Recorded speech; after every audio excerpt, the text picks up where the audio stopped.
Alex, you can tell me I'm live or not. Noticed from LYON in the past few days, and that's with the Nocturne ban. So often in these game ones, the Orianna and the Azir get traded, but what LYON has consistently done is they trade and take the Nocturne because the Nocturne then turns the Control Mage matchup, but they've gone ahead, gotten rid of both the Akali and the Nocturne to hopefully protect Darkwing's Orianna first pick a little bit more.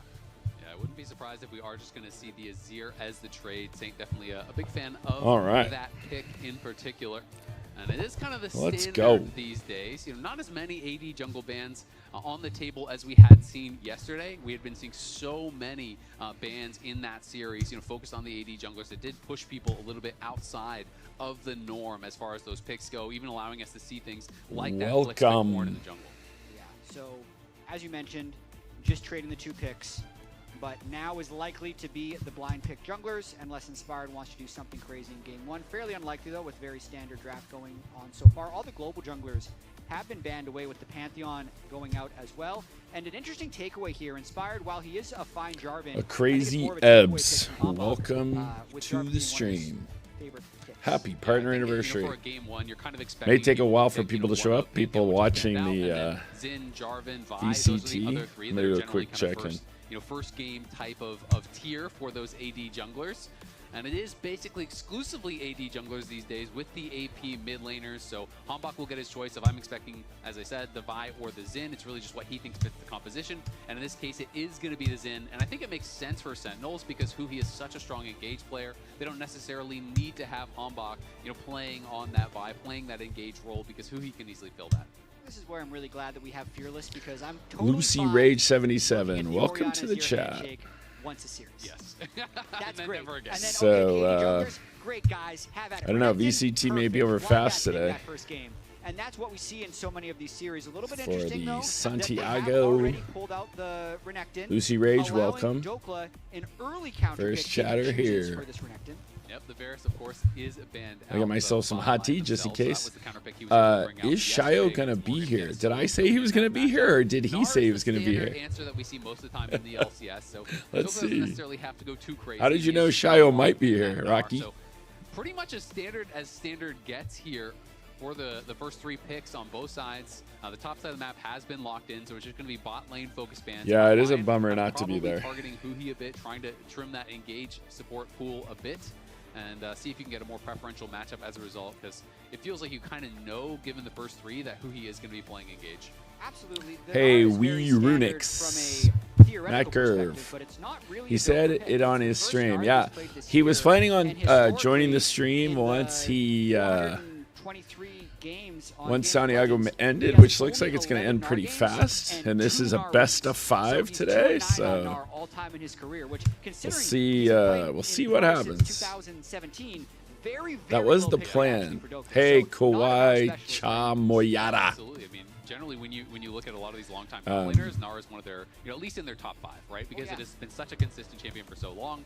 Ashe is going to be banned out, which NRG's close to closing that out, so we'll see what happens. Bot lane, which has become so highly prioritized these days. SEN roster. We actually can't make announcements on roster until contracts are signed and everything's filled with Riot. So hopefully we'll have some announcements next week. That's the goal. They will go towards in this first game, and it's just really dealer's choice, especially on the LYON side. You know, they could just go. All right, well, who said it? Rocky 21. Like you said, hopefully the energy match ends soon, and then we can be. Yeah, the Lulu as well as the Ashe bands from LYON definitely cut out, I'd say, 2 of the more explosive scaling lanes. Shadow Wager, I do always think is funny and has great energy, so oftentimes like game 1 drafts now. I said it, and he seemed to be he's a big League of Legends fan. Banning there by LYON, but I'm still going to be really interested in this Gnar versus Renekton matchup, only because Impact, those are his 2 most played all time, is Renekton and Gnar, and then Dokla is just opting into, you know, a Gnar Renekton battle with a Master. Yeah, Impact has a lot of experience in that kind of matchup, and Impact has been having a bit of a resurgence this year. Hey, Joe Chavez, 3513. Last year's performance with There's a big match today. Honestly, a lot of people felt like kind of got thrown under the Hello, bus, Cameron, 4602. What TL has accomplished this split, which has got to feel really good for them with TL getting knocked out yesterday. Clouds, the real. Yeah, well, I can't believe I didn't mention it. Finished 4th again. It will. Just, you know, the more I said our hope is that we have some news, if not next week, the week after, so that we can lock in and get ready for stage 1. Really impressive Ezreal game in their final game against LYON's Lucian, was really out trading him in the mid lane, showcasing his skill on that pick. Looked really, really strong. So the question is, where does Sentinels want to go? Porky Nami would be a really so this is a best of 5 lower bracket, losers out, winner plays Cloud9 tomorrow in the grand final. So it is a bit of a different style of comp here for Sentinels, because your only true engage is, you know, Xin dashing in, a Renekton flank, you know, Nami tidal wave. There's no real guaranteed go buttons, whereas on the other side you have Inspired on Jarvan, who has that clear start to a fight. Inspired on Jarvan makes me nervous. For LYON, for Sentinels, it's anyone with Orianna ball flashing. Inspired is definitely the best Western jungler. He's led teams. He's with 3 different teams to championships. Zappy Zach, I am not going to be in New York. Did Tarek announce we're doing a watch party? I forgot about that. I'll go on Tarek's stream tomorrow to talk about the watch party. For those of you who didn't hear, we're going to be doing a Red Bull watch party in New York. Wants to keep his CS up. You know, really is an incredible team fighter, but he can play all of the different Ball it styles. at night. I do have some concerns for Sentinels, because, you know, when I'm looking Appreciate over there, the willing to jump in. So anyone in New York, we're going to be doing a watch party next weekend for the first round of the playoffs. Ezreal's just hard to lock down, period.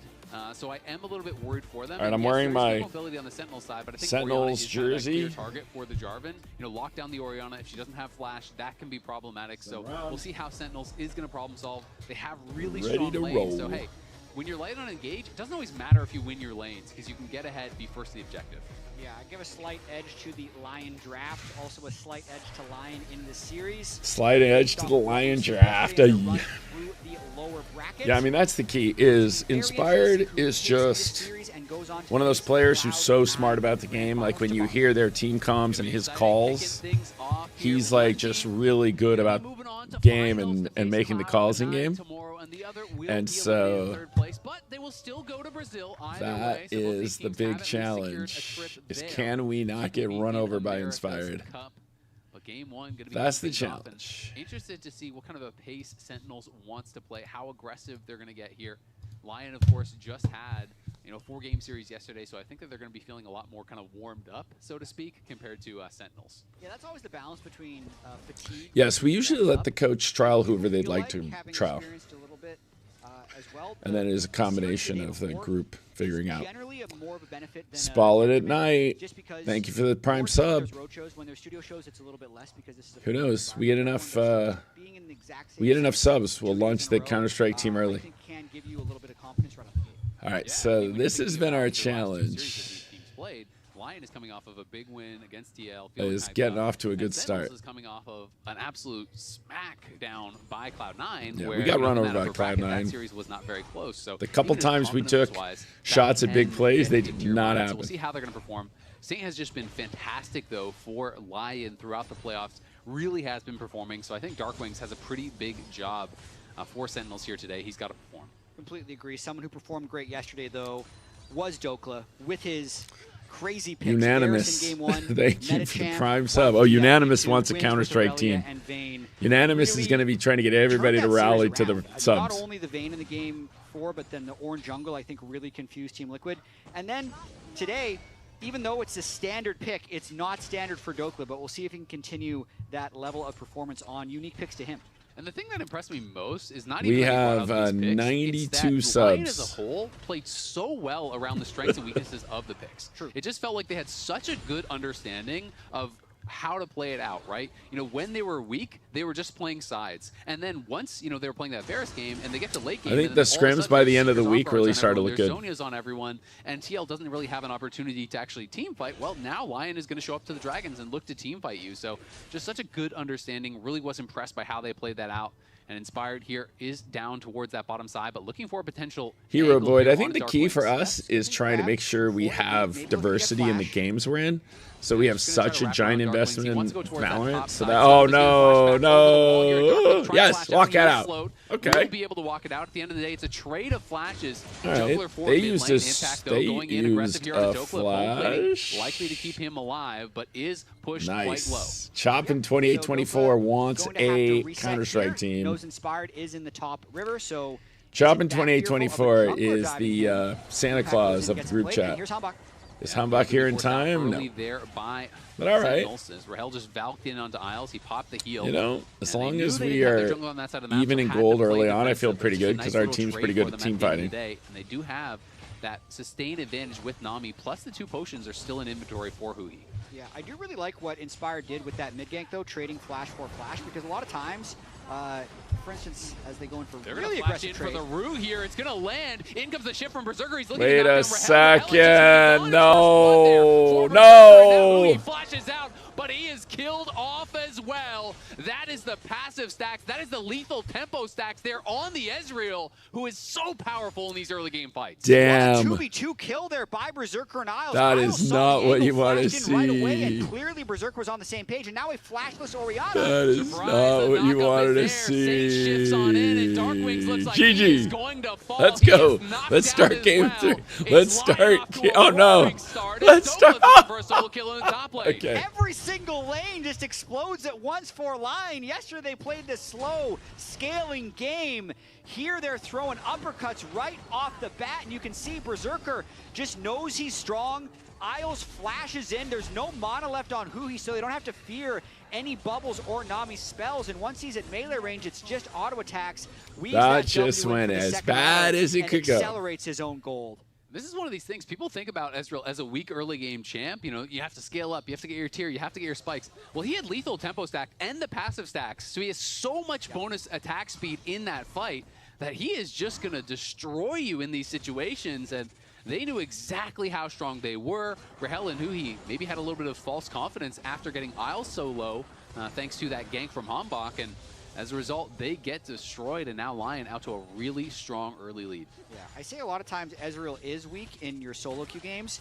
When it's Berserker or a top tier 80 carry, no, it's a totally different champion because they're landing their keys. It isn't over till it's over, but this is definitely like being down because then you actually have to play weak. 9-3 at the switch because they don't have any dragons yet, so that is the one advantage here is things are. They got those kills so early. We're not actually that far behind in gold, but having your 80 carry down almost 1,000 gold at 5 minutes is rough. Now the shuffle's up. And there you go. Let's root for the 9-3 curse. So he has to play incredibly safe now. Yeah, and Zane didn't even have to trade flashes at all during that whole extended sequence.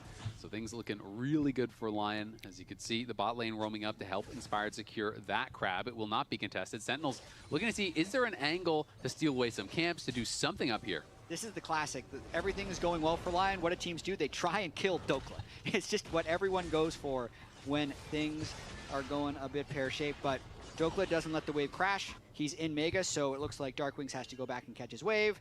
Inspired's going to lose his Grump, but he's going to be up a Drake. Yeah, and I mean, they have got to know what is going on because no one is showing up down to this dragon. So Dokla is just trying to thin the wave as much as he possibly can, but now he is in mini form. So he's trying to contest impact. He's trying to stop this from crashing. He clearly knows that the dive could be coming. He's buying time for Inspired to make his way up the top lane. So Inspired just based. He's moving up. And really nice job there by Dokla, keeping the minions away from the turret. Yeah, they're going to go in, though. Dominus is going to be popped. There's the stun. Dokla hopping back, but can he get out to safety? No. Hambach pops the Crescent Guard and knocks him down with that Spear to the heart. Now look out, Impact! No, you can't greed there! You are locked into the tower. Inspired uses that tower to shoot down. Now, see, I have to say, the casters called that. But the next wave is very far away. That Dokla had held that long enough for Inspired to get there. So once he got the kill, he had to back off. Himself, and also now that Dokla has his upgraded steel caps, that's the break point that these Gnar players talk about in these matchups. Going to save him a few minions, and he goes back to his camp. But Dokla should actually be okay. Lion Gaming is a team out of Mexico.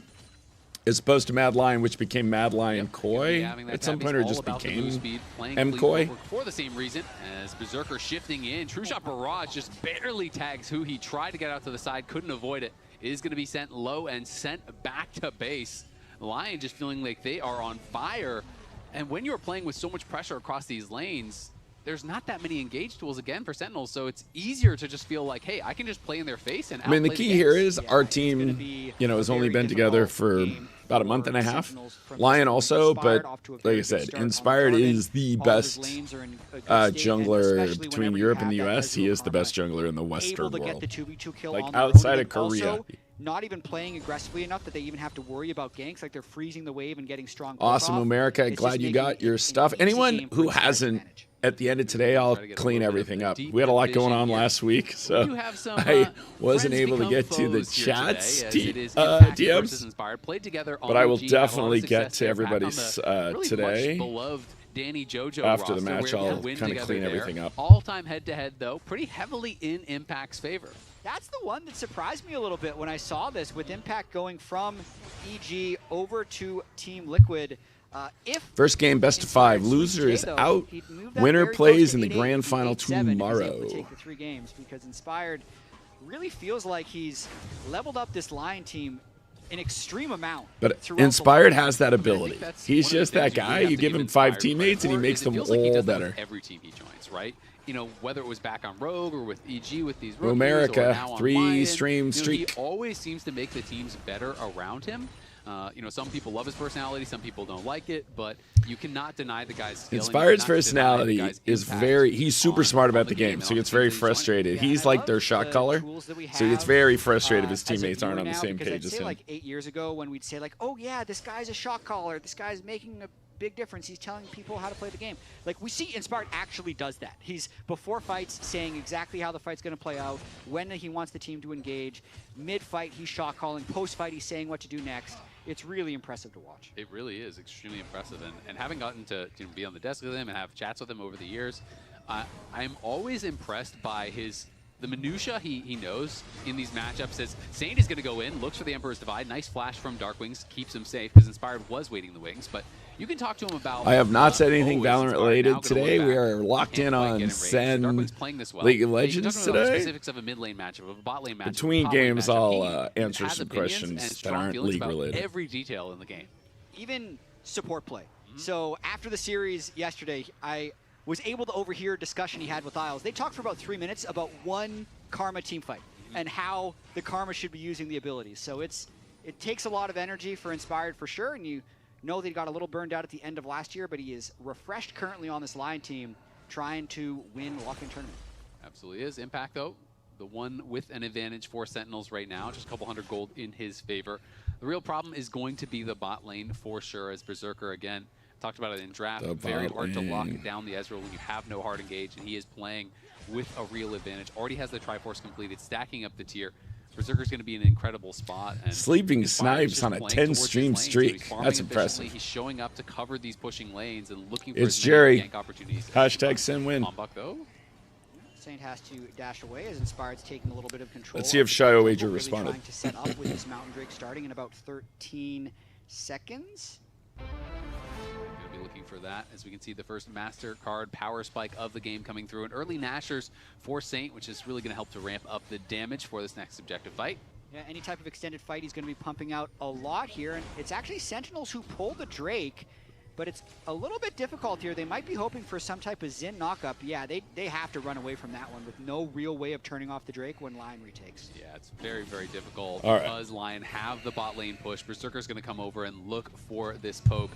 Miles in the area. You can see the ball strapped to Humbok, but the biggest thing is always about getting vision, clearing out vision. So we do have some decent vision here. Now Humbok going back. But Inspired is just lurking to try and steal the Drake. Collapse on Drake, see Sentinels walk away, and then Sentinels goes, catches the wave again. I think Sentinels are trying to buy a little bit of time here, but Dokla is prepping his Narvar as well. True Shot Barrage.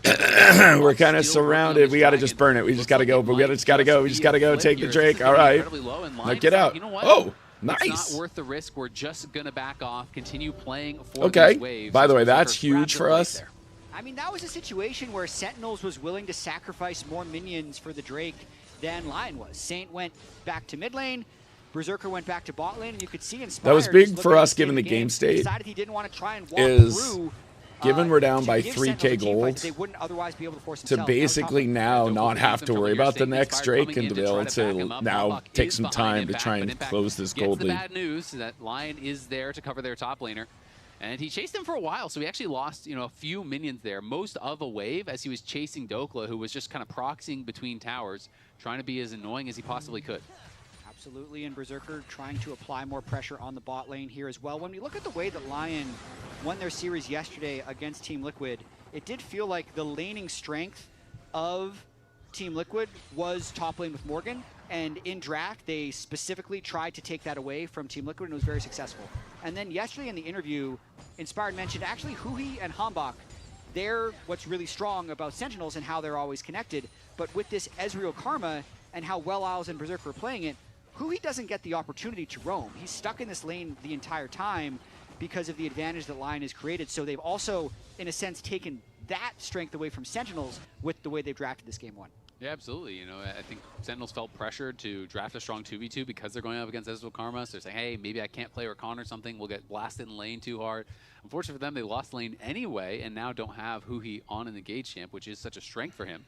Dokka was able to pick up the red buff that had been stolen away from the enemy jungle, and that's going to feel really nice in this range versus melee matchup. Interesting to see that Darkwings is also going for the torch build here instead of what we've seen become so popular, which is just Ludens into Shadowflame. Like the full-on burst style builds are so popular for Orianna these days, and instead it is going to be that Blackfire torch. Yeah, no, just going Inspired is definitely the best jungler outside of Korea. Poke with the Blackfire, and he played great yesterday, so that's why I'm a little bit nervous. This is probably, certain control mage players will get mad. They all kind of average out to be very similar. They're just all the AP, mana, damagey items, so I think the Blackfire torch is totally fine. Yeah, it's definitely fine. I think it'll be interesting to see where he goes from here, if he is going flat AP or if he's going more, utility, if he's stacking burn or going more defensive. Because I do think against these teams, especially when getting that Drake helps us just kind of slow the game down so we can level up the gold. Because the longer you go in the game, the less important the gold lead is. Because then you start to be able to buy the same items. Like you can buy your op too. LYON just scrapping it out here around mid lane. These 3-man squads both staying around, and it's just going to set Inspired up to take this scuttle once again. Yeah, and you can see that LYON isn't trying to play high-risk League of Legends whatsoever. They recognize that Sentinels doesn't have good engage options, so Inspired's only going to go in for a fight. Did NRG's match finish? It seems like if it's even a chance of losing the fight, he's just walking away, because that's really the only way Sentinels gets a chance of a fight. NRG with a quick 2-0. LYON's the one that engages. Exactly. I mean, LYON, if they play properly, are going to be the ones who get to choose every single fight, pretty much the whole game, right? So that is a big advantage for them. They played so well towards win conditions yesterday, and we can see Berserker going to be able to grab a blue buff, so he's on blue buff, red buff, and is going to be feeling really good sitting in the mid lane. Inspired has been hovering these lanes so effectively, but because his pathing is so efficient, he's basically right dead even with Hambach, even though it feels like every time we look on the screen, he is in a lane, he is threatening a gank, he is covering for his laners. This is what got us in trouble against Cloud9, is letting the 80 carry get way ahead to take over the late game. Wolves getting finished, on his way to Raptors. We'll see if he ends up going Krugs to just keep those completely on respawn, and then once he finishes that, he'll have another 30 seconds or so of free time, as will Hambach, for what it's worth, with the Drake coming up in 1 minute. But it is pretty clear that the overall map control has been in the favor of LYON, especially through mid-bot right now. But Impact getting a little bit of free time on this top turret. Yeah, we'll see where Sentinels wants to challenge next, if they are going to be going to the 80 carry is basically your duelist in League of Legends. They play in the bot lane. They already have the scuttle. They already have and some wards in the river. they're the one that you hope at the end of the game is carrying and putting out the max damage. Now basing feels a little bit late, as see on the top side, Dokka just I could watch party. Getting a very bad end of I've just had so much going on and then focused on helping support our League of Legends team since we don't have a streamer yet. Narwin in his career. Yeah. This one. Probably will have somebody lined up for split one, but right now I'm just here hanging out, helping Valorant people learn how to play League of Legends. Have a chance for a dive here, but it's a matter of how much risk is he willing so to welcome take. all of you. Up on Impact. Oh, that would have killed him. And Flash. So brave to not actually dominate. Is he brave? There. Is that the word, brave? Kills him if it tags him, and that was very close. But we'll give Impact the credit. He knows the ranges. Like you said, these are two of his most played champions. Yeah, doesn't have teleport though. So the route to a major for League of Legends, is going to be able to finish the winner of tomorrow's match goes to the first international of the year called First Stand. All right, here we go. We're going to see if we can burn this before Dokla gets here. Dokla's going to take that turret, and then he's going to try and join the fight, but can we just burn the Drake before he even gets here? I think we're going to take this before he gets here. We got to avoid Inspired coming in and stealing it. Yes! Dragon will be given up, and Dokla just continues now pushing. We're in a great place where now we can focus on trying to close this gold gap or stabilize the gold gap. But getting the second Drake is very helpful. For these objectives, Sentinels is dropping a turret and several waves top. They were dropping an entire wave. So now we should let the next 2 Drakes go. So now that next Drake will be like a 5,000 gold lead if LYON finally decides to fight. I mean, yeah, they just knocked down the tower top. They farmed. That is the key from here. That was the only place they had a gold lead was top, and now he's down 1K off of that move. So that is a lot of gold. Yes, that's why the combination in the bot lane is called the 80 carry on support. And so you have one player whose whole job it is supposed to be to protect your 80 carry, to give him shields, give him health. And so that's the combination. But yeah, we lost a big early 2 for 2, which really hurt and really put us behind. Infernalist. I'm doing good. It was a crazy week, but I actually spent a couple days in Hawaii, and now I'm ready to go. But now he's just kind of taking what's given to him. He's great in playing pickleball and drinking some margaritas. By the way, Red Bull came out with a new flavor. I got to make sure it's public before I leak Red Bull's new flavor. Does anybody know what the new Red Bull spring flavor is? Yeah, I think the key is having those 2 Drakes. Cherry Sakura, you're on it, AV3R18. It's actually really good. I was a little nervous because I really like Cherry. And if it wasn't good, you're all going to ask me, Rob, have you tried the new Red Bull flavor? And I was going to be like, no? All right, let's see. I think Shy Wager just messaged me. Let's see. Got the full tower for Sven bot, pulled off a dive, got him first blood, and it just felt like the game was over. And it is feeling kind of similar to this one, where it feels like Sentinels are feeling pressured. Hey, we really got to get this dragon. We got to stack these dragons. Impact, you need to get down here. You have no TP. And LYON's like, okay, sure, cool. You have 2 dragons. So yeah, the Trayer is really good. I was really happy with it. I was a little nervous if it wasn't great.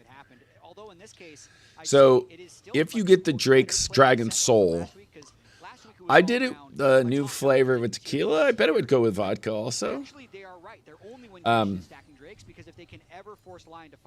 But the key is with the Drakes, if you get 4, you get a permanent buff. And in this match, the Drake is Ocean Soul, which basically lets you rebuild your health bar as long as you're not engaged in a fight. So you can, if you're in a fight and you get low health, you can wander away for a bit, and then you'll get your health regenerated back to full without having to go to the base.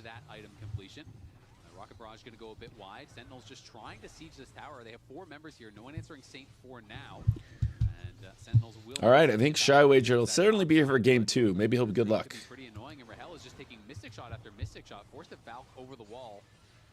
Bleeding out minions on that top side is Dokla as well, and the bot side is kind of chasing Darkwings out of the lane. Yeah, but I mean, just look at the waves. They were, a lot of times, they're setting up in all 3 waves at once. They're doing a lot of 1-3-1, which normally is pretty risky because the other team can overload one side and dive you, but because it's such a low engaged comp, they're kind of just chilling in 3v4s. They're like, okay, you're all right. Mid, I sent a friend request to Shy Wager, so I think he'll be joining us. We'll have some fun. Then I'll show up because that's when I'd actually have to fight. But otherwise, I'm totally fine. You get a plate. My Azir gets a whole wave top lane that you're dropping, and this gold lead is just ever increasing. Yeah, the explosive engage for Sentinels is pretty much impact flashes and stuns you, and that's basically all they have. Or you can try to. I think this year, hello, Kaisuka 4. Things like this. But if they are on your screen and you see them prepping for that. It's pretty hard. I think we're already really ahead of pace with the League of Legends team. This is the first tournament of the year. Somehow we're in the final 3. This is the lower final. And so Kaisuke for you. So yeah, this game's got off to a rough start, but like I said, this team is new together. And while LYON is new together, like Inspired is definitely like one of the best players in the world. So for those of you who keep asking about Demon 1, Demon 1 signed to Envy for 2026. So he is not one of the people we're trialing. All right, let's lock in now. See if we can get the big comeback. It's unlikely, but let's lock in. Here, but he just dashes away. If we lose, we play in a tournament next weekend called America's Cup. Again, that play just opens up the mid-wave for Berserker to All right, we're just gonna stick with this. He's gonna just try and come steal the Drake. True Shot Barrage will tag Dark Wings, and now a TP coming in as well from Impact. They're gonna summon up the Battle Herald. We'll see how they can use this to start off the fight. We're kind of going for the coin flip here because it's no real downside if we lose it. Is it gonna be a car crash for Sentinels? They are running. He's knocking up multiple members. Starting out the fight as Hombach goes into backline onto Berserker. Crescent Guard is popped. Impact on the side, trying to get some action. What is happening? Looking to threaten. Wait a second. Stunned up and he is shut down there by that was big. What a shockwave from Darkwings over the wall. Gets multiple members and wins the fight almost single-handedly for Sentinels. And it looks like Sentinels is going to be on Soul Point. And this is what that was a crazy strat. I have not ever seen anyone try and use the Rift Herald as a knockup. That is wild times. They now have a realistic window of that is winning craziness. The game. So Inspired clearly wants to fight this Drake. That is wild. In, they drop the Herald. They have Mega Gnar timing, but they can't get a clean engage on anyone other than the Xin. We're about to die off screen. No, he got away. Yeah, really quick teleport. We saw away in the pip right there. But let's watch this fight one more time as Jokeless Mega. Inspired doesn't find a great pick. They're not willing to chase. That was like a thrifty round win right there. Welcome, Strike. That is crazy talk. They're not going to want to watch that one in review because there's no way you plan on all grouping up around it, ulted Xin for an Orianna Shockwave, and that gets the shutdown on the save. Our players layered their ults perfectly on that fight. Pushed out. Let's kill the jungler, and then we'll get the dragon. And, well, Inspired didn't have them pushed out all by himself. He can't do that much. Hey, there's Sentinels fans in the crowd. As a result, like let's go. That must be his dad. Back here in review, as they are stacked up for that Shockwave. And what does that mean, clear the air with FNS? Zonias or not. Is FNS mad at me for finally capping? He is now 15, pushing towards that rank 3 Shockwave, which can be a game changer. Oh, see, we can never clear the air with FNS because he's an Arsenal fan and I'm an Arsenal disliker. I'm an Arsenal hate watcher. Both in the same wave, so slight farm inefficiencies for LYON for the first time right here after that team fight win by Sentinels. I like the tech here for Rahel, going for some anti-shielding itemization as Dominus going to be... Wait a second, wait a second! Pulled back and Dokla gets cut in half by the Croc with the help of the Shockwave there. Nice roam from Darkwings, just trails his Renekton. And by the way, Arsenal trying to do the most Arsenal thing is throw a giant lead at Christmas, where now they only lead City by 2. To take Dokla down, Sentinels feeling like they're a little bit more... organized in the driver's seat here. Still, we've actually really stabilized from a rough early game, so we actually are at least we're putting up a good fight here. Good fights either, with their only attempt being at that last Drake. Absolutely true. And had looked like everything was going according to plan, that they were going to win that fight. It did not happen, and now Hui caught by the Cataclysm. True Shot Barrage will not connect, but that is a flashless fish there for the next 5 minutes. Yep, so he will have no flash at the next Drake. They need to be able to have at least a carry or a support that they're able to execute. So Inspired tried the redemption spike there, redemption on top of Cataclysm. We actually have fans in this game. Why not? It'll be fun to see how effective the Serpent's Fang actually is, because there's Karma Shield, there's Jarvan W, there's Steric Shield, there's the Azir Shield. Gabe, all of these tools. Welcome to the chat. So not you got her in time, or at least the team was able to stabilize after a super rough early game. So at least we have hope. And then they go IE, but now you have no crit in your build, so IE is going to be pushed back. Much We're trying to utilize the 9-3 curse against them. That Serpent's Fang does pay off. Yeah, I think it's a tremendous anti-shield item, and Karma with Moonstone does pump out a lot of shields, not to mention the Azir shield from E or the Jarvan shield from W. These matches are in the same place because Valorant's out of town now. So Valorant and League of Legends trade off of who plays in the main arena and who plays in the backstage. Anyway, with Berserker having the biggest goal lead in the game, and if you have an Ocean Soul Orianna Nami, that's going to make up for the goal deficit. It is going to be a big deal for sure. LYON going to want to make sure that they are locked in for this fight. They do still have a very big advantage. Third item completion starting to come through here. You can see Spirit Visage done now for Inspired. He's just going to be running at Darkwings. I feel like that's going to be his job. Just keep Darkwings out of the fight and allow your carries to knock down their front line. Because if Inspired can push back the Ori, I feel like the fights are going to be pretty darn hard to win for Sentinels. Yeah, they have so much range with the Azir and the Ezreal, which can typically keep lanes pushed. I mean, there's even a chance that if they have this bot and mid-wave push deep enough, that Sentinels... A lot of people didn't used to watch League, but this is the way to come learn League. We basically will answer every question you have. But with the current state of the map, like, they are... They're not allowing this space to be taken at all. So it's now Sentinels that has to walk in, and that's when LYON might go for a fight. You can see Impact has moved early, already down towards mid lane, where Dokla, as usual, just continuing to push. Berserker just shifts forward as Hanbok is trying to wrap around on Saint. Will they go for him right here, right now? 4 members. Here we go. This will be big. Saint is just going to shift back towards his tower, and the TPing Dokla. Inspired is in the area, but LYON are still very sectioned off. Can Hanbok find a fight? Uh-oh. He's dead. He's going to be the first casualty in this fight. Impact popping the But wait, can we burn down Aspire? Can we burn down Aspire? Yes, we can. Oh, my. That is huge! The Drake's about to spawn, and their jungler is dead. Okay.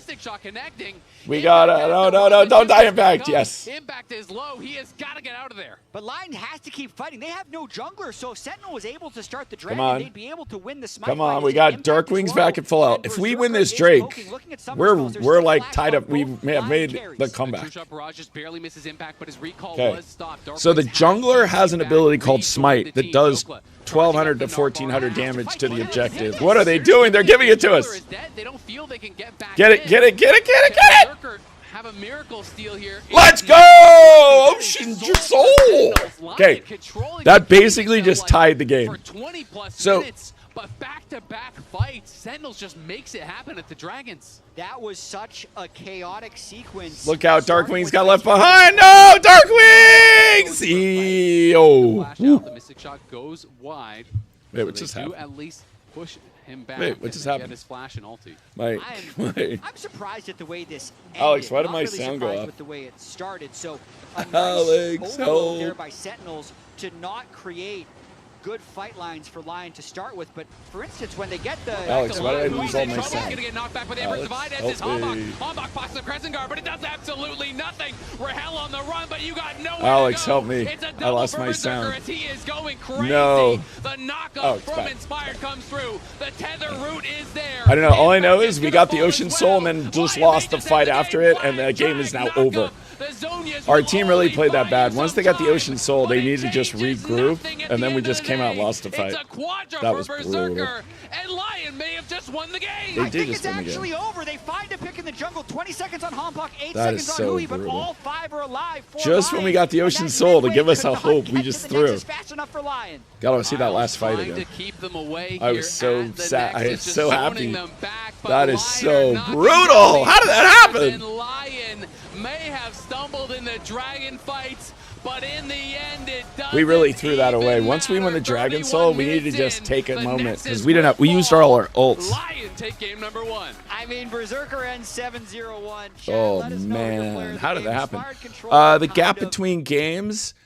Well, there's 2 things that happen because in League you have a draft at the start of each game. So there's probably a 5-10 minute break and then they start the next draft. So it's probably 15 minutes until the next game starts. Wow. That just went so bad so fast. Wow. I don't know what to say about what just happened there. That I was so celebrating us getting the Dragon Soul, which should be huge. Then we immediately lost the fight. Okay, he's going to break it down. I need to hear what he says. I get to see. It was coming out of a replay. Lucky for you, I also want to know. So let's find out together. I'm going to follow Saint here we go. And see how they just won the game. Let's watch this because I'm so confused. So Saint goes over a ward. Look, he's going over a ward here. How does he get into position for this? Sentinels know, and the pings here are all from LYON onto Saint.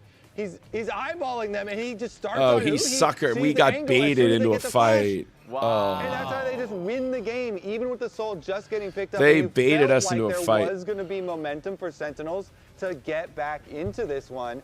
But Saint just walks out early on the Azir and makes a very quick play there. Now, I do want to get into what we had already prepped, though, and go back to our Pagoda moment, because the early game is actually where we built our whole LYON review here.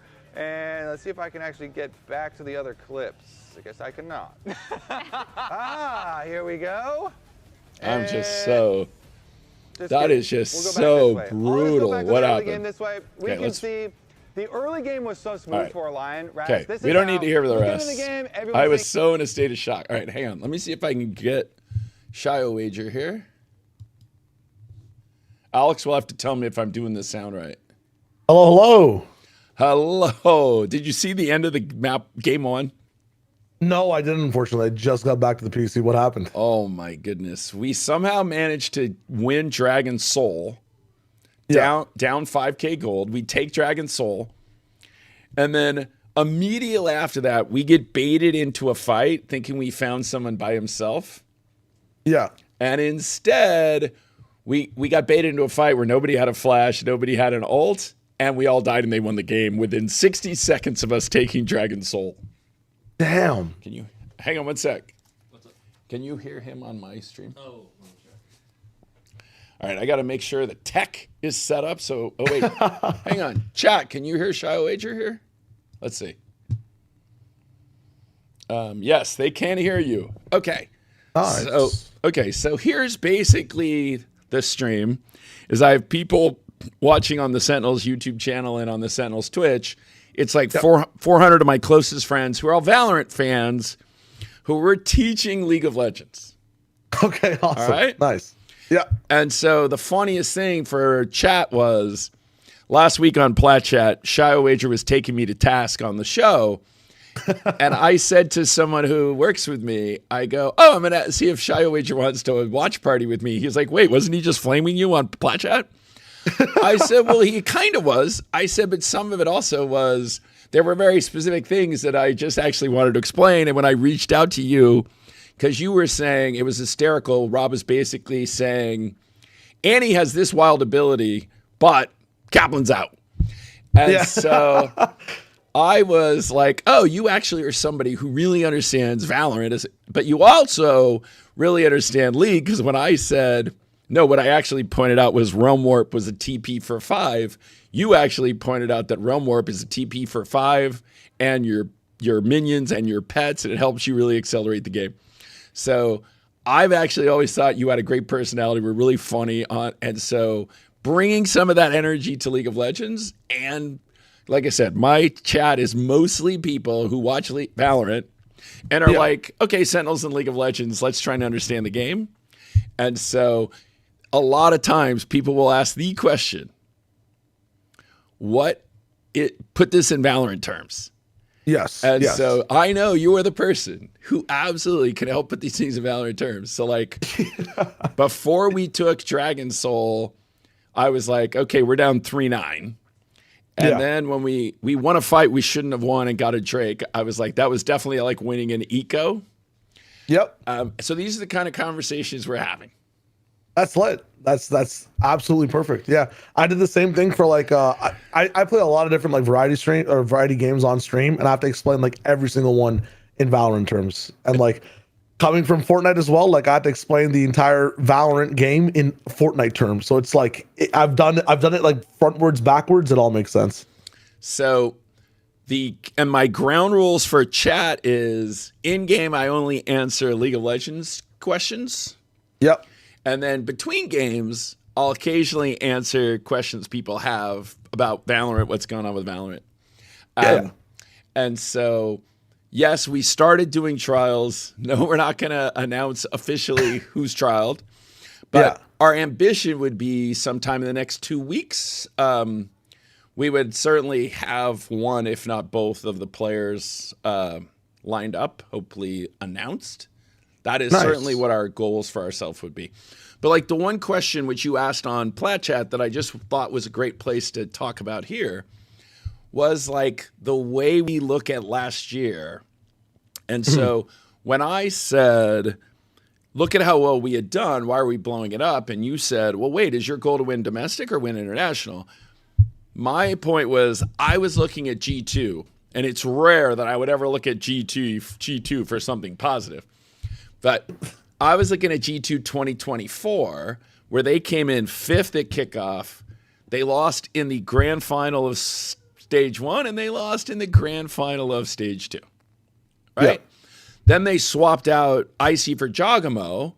Then they won kickoff, should have won Masters Bangkok. I think they will forever regret that moment. Yeah.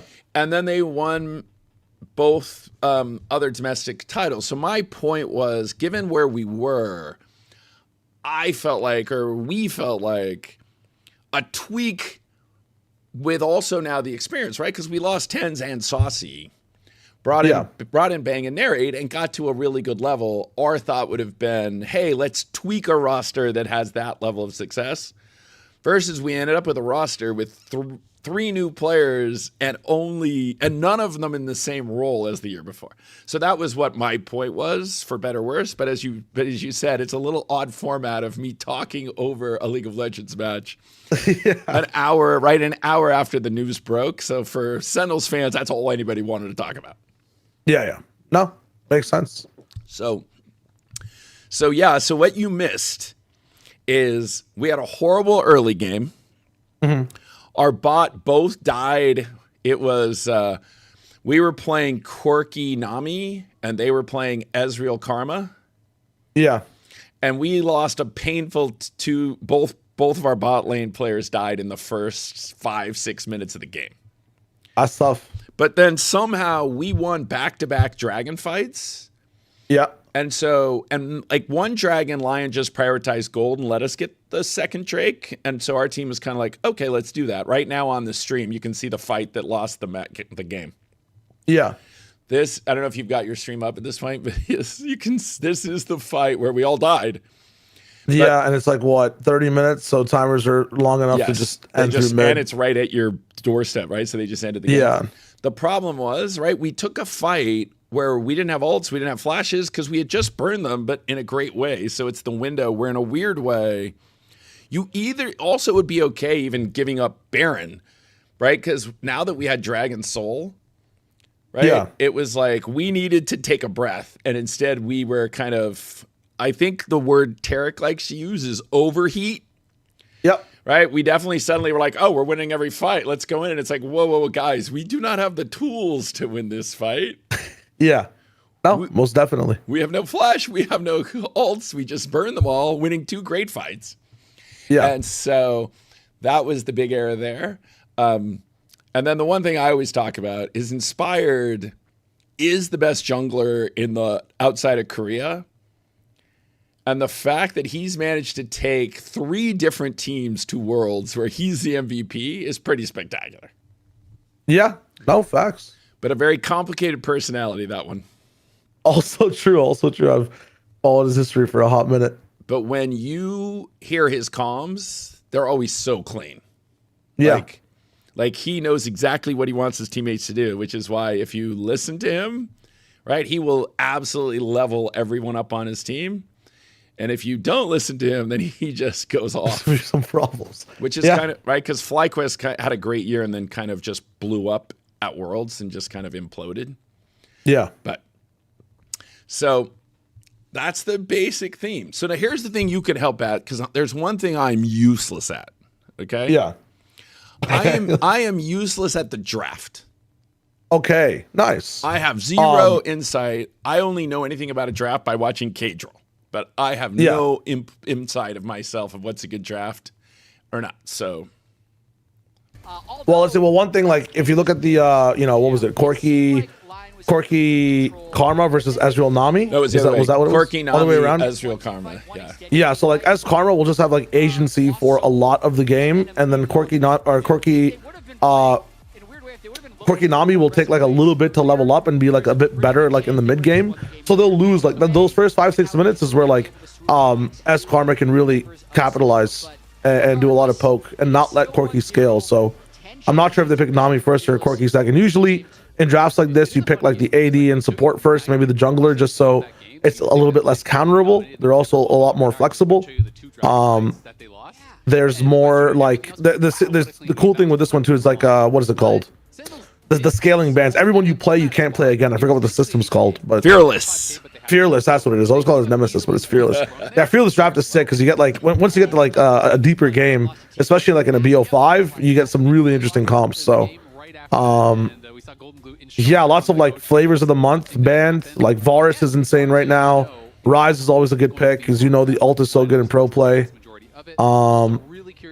Yeah, I'm not exactly sure what, because I don't know these teams' histories, like what exactly they go for. But for anyone that doesn't follow draft and like you're thinking about Valorant terms, this is not even agent select. This is like a pre-round strat. Like you're kind of like pre-barriers deciding how you want your round to look, and the league game is essentially a round, if that makes sense. Yeah, and my point also is the coach in League of Legends actually has a huge impact on the game, where you can actually lose the game in the draft, right? Yes. Like, yes. You can have such a bad draft that you've kind of ruined it for your team. Akshaw, that's sick. It's cool because you can go top with this, you can go mid with this as well.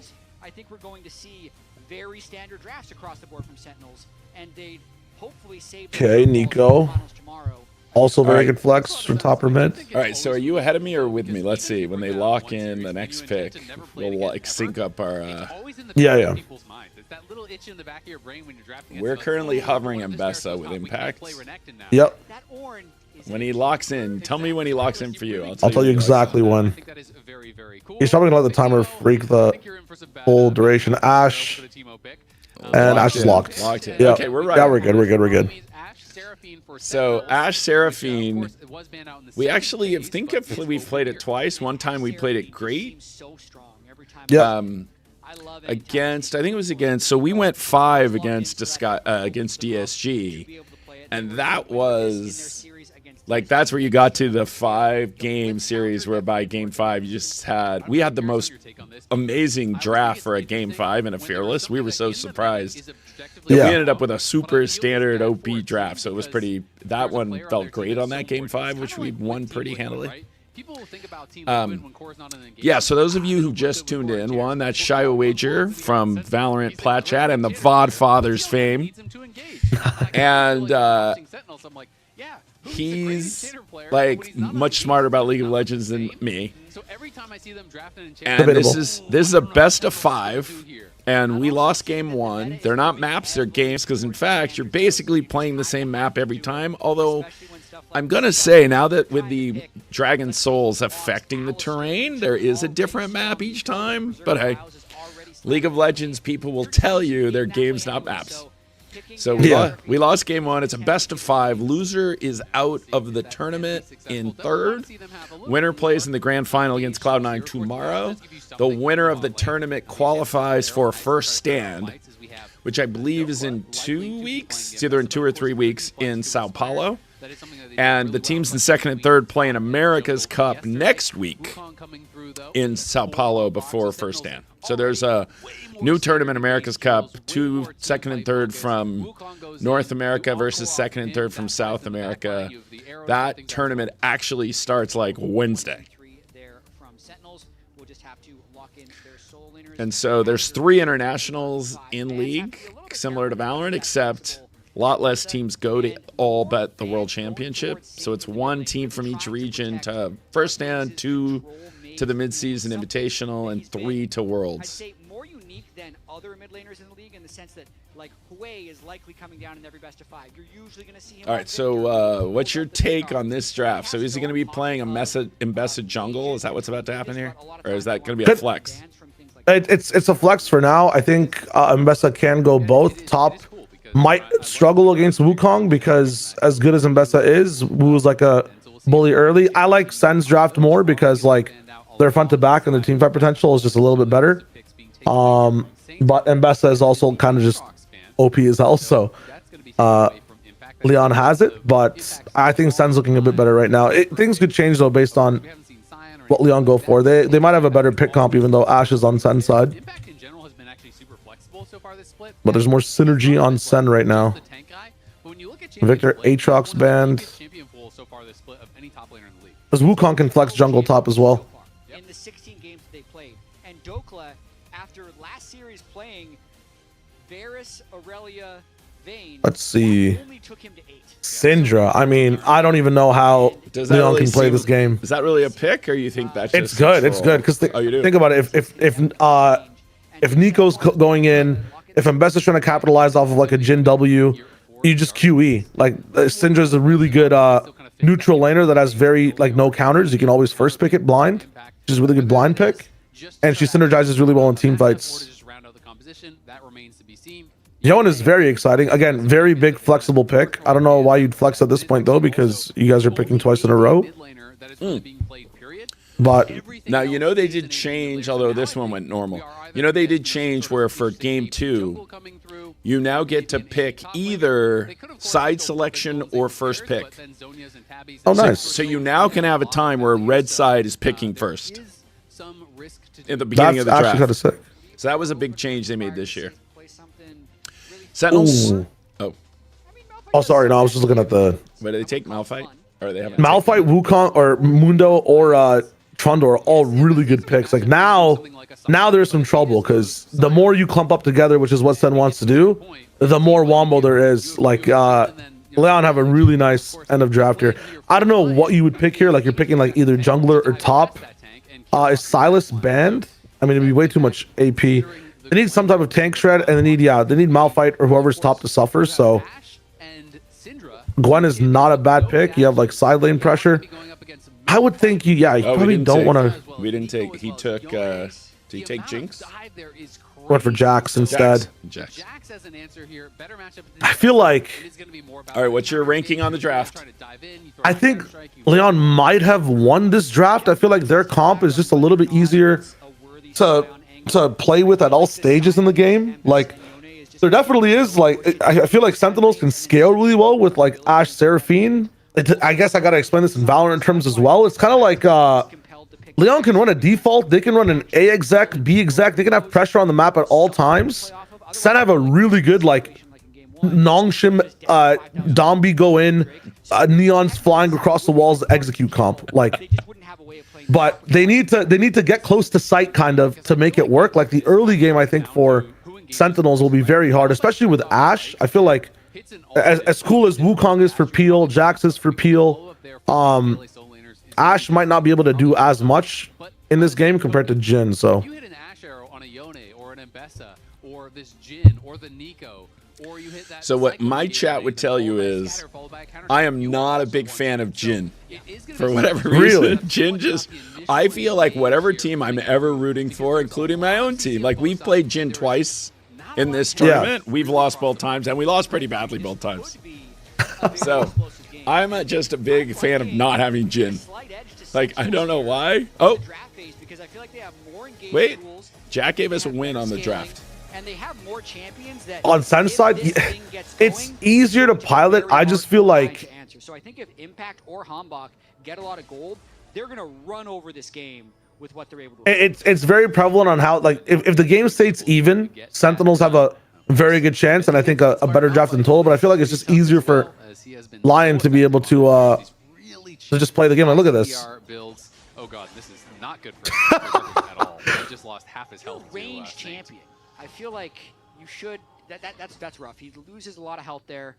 Gonna have to burn a potion immediately. Yeah, I mean, he just got walked down completely there. So you're saying LYON, Saint has better range than Darkwings here in this matchup? You gotta be careful about keeping range on the Darkwings actually have better range than this one in general. He shouldn't have got walked down level 1 like that. He had to burn a pot.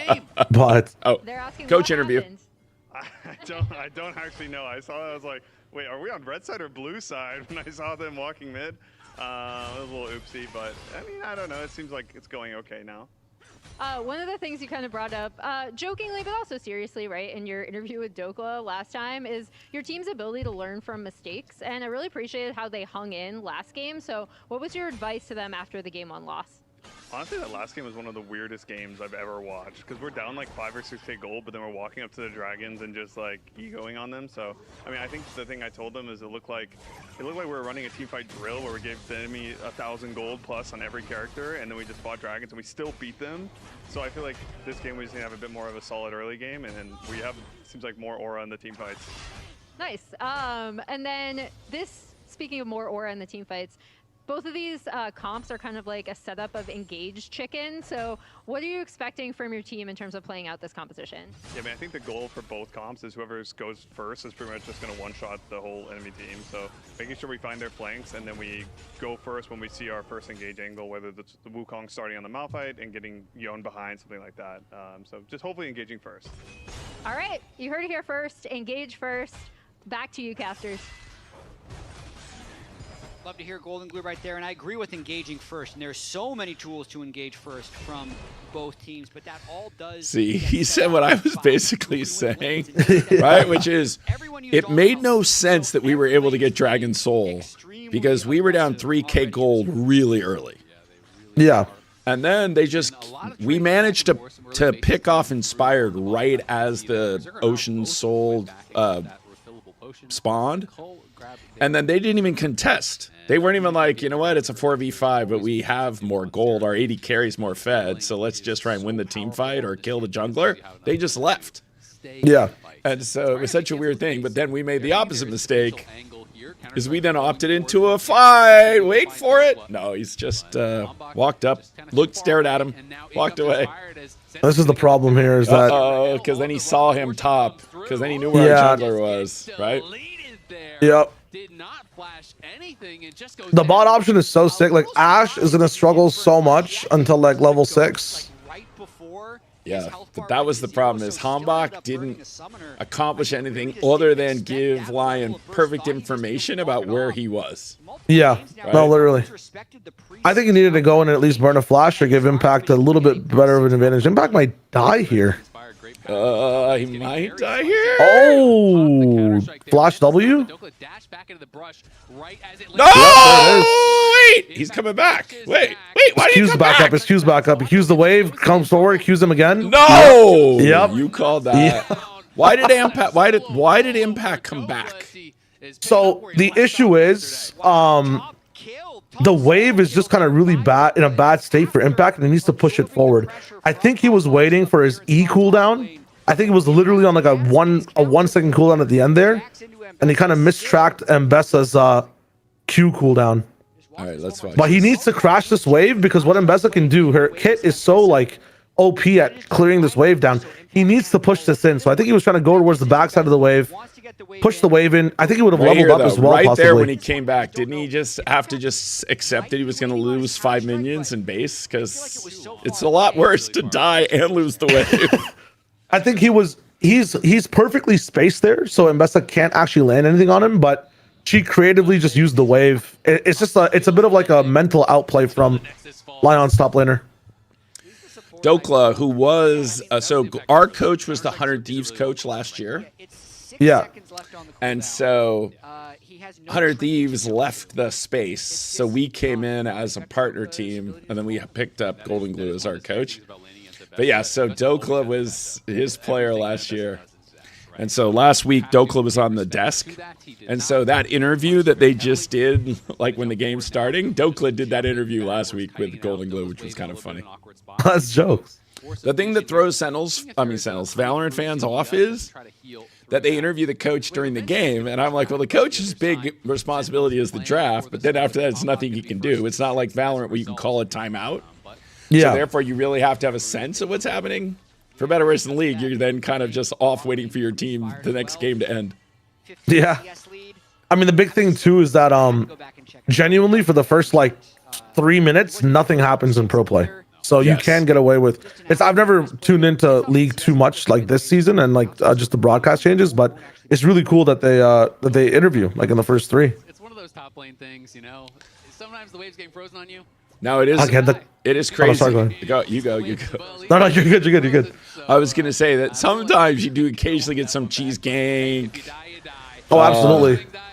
Again, do you see how hard it is? Like Sentinels have a really good comp that wombos. Yes. But like it has a loading screen. It has like a GTA 5 loading screen that takes 9 years to load through. It's like it's so tough.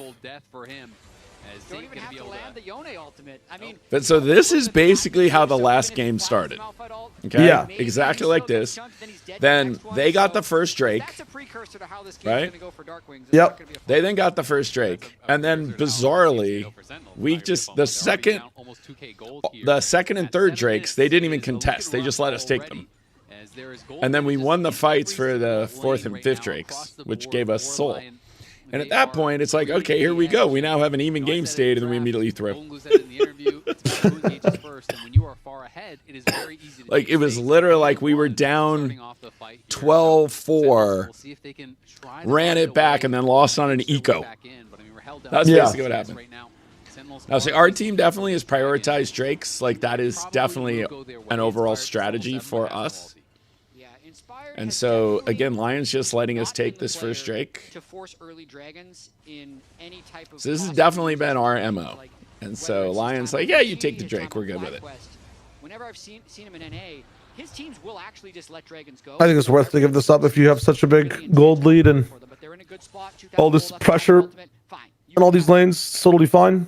You get grubs as well. Yeah, you're saying they're just happy to keep the pressure on us, keep getting as much farm as possible. Yeah. And that is what they did last game. But like I said, weirdly, we turned it around only to realize that we then immediately throw. The thing is, like, yeah, when... Oh, sorry. No, they're putting up a graphic of strength of schedule. The big win for us was beating Team Liquid. That was definitely our signature win. Nice. Have poised themselves to be one series away from the lock-in final. So it just took a little bit of time. There was a 2-week gap between the DSG and the FlyQuest game where they just saw incredible improvement. They really did. All right, when there's nothing happening in the game, I will answer a Valorant question. Yeah, John QT is an import, and you can only have one import in Valorant. You can actually have two in League of Legends. And the early game was admittedly, pretty close for the first, 10 League would be weird if there was just one. Against C9, but they need to then go back focusing on their team fights. So coming to this week, you're thinking they're focusing on the team fights. Well, maybe they should have focused on the early game because the early games have been tough here against LYON. Whenever I hear focus on early game, I don't know exactly what that is. Like, try really hard in lane. Like, it's the hardest thing to train as a player. Like, yeah, Chovy, just work on your early game. Like, it's just how do you specifically do that? I understand that it works. And win the lane, chat. It's simple. I understand. Just prioritize like team fighting a little bit lesser, like Drake setups, and more about how we specifically want to team up in the early game. But speaking of strength of schedule, Sentinels has kind of had the opposite road of LYON as we actually see a gank coming in the top lane. Yeah, Hombach is going to be spotted. Will they be able to chase Dokla down? Nope. And here's Inspired is here. Don't get it turned around on us! Inspired. Beating us again. It's a rock to the face as LYON go up 4-0. Sentinels isn't even getting to flash. If Impact had flashed that original Ambessa ult, maybe he could have lived through that, but because it connects, that was rough. Like I said, Inspired is always setting up plays. Like, he's excellent at the game. Same can be true for Dokla Inspired. Eclipse completed, Inspired well on his way to another strong Malphite game. Yeah, looking really, really good. And as you said, you just have to flash the initial part. If you flash the public execution, I don't think Inspired ever gets in range, and I don't even think they try it, right? Because then Dokla doesn't close the gap either, so Inspired wouldn't want to just go into the 1v2. And if he did, Hombach can maybe cycle on him, he could turn it around. But Sentinel solo laners being unable so give us the current game state in Valorant terms. At a pro level, that is just kind of a requirement. When you're playing against Malphite, you have to be able to did I lose Shio?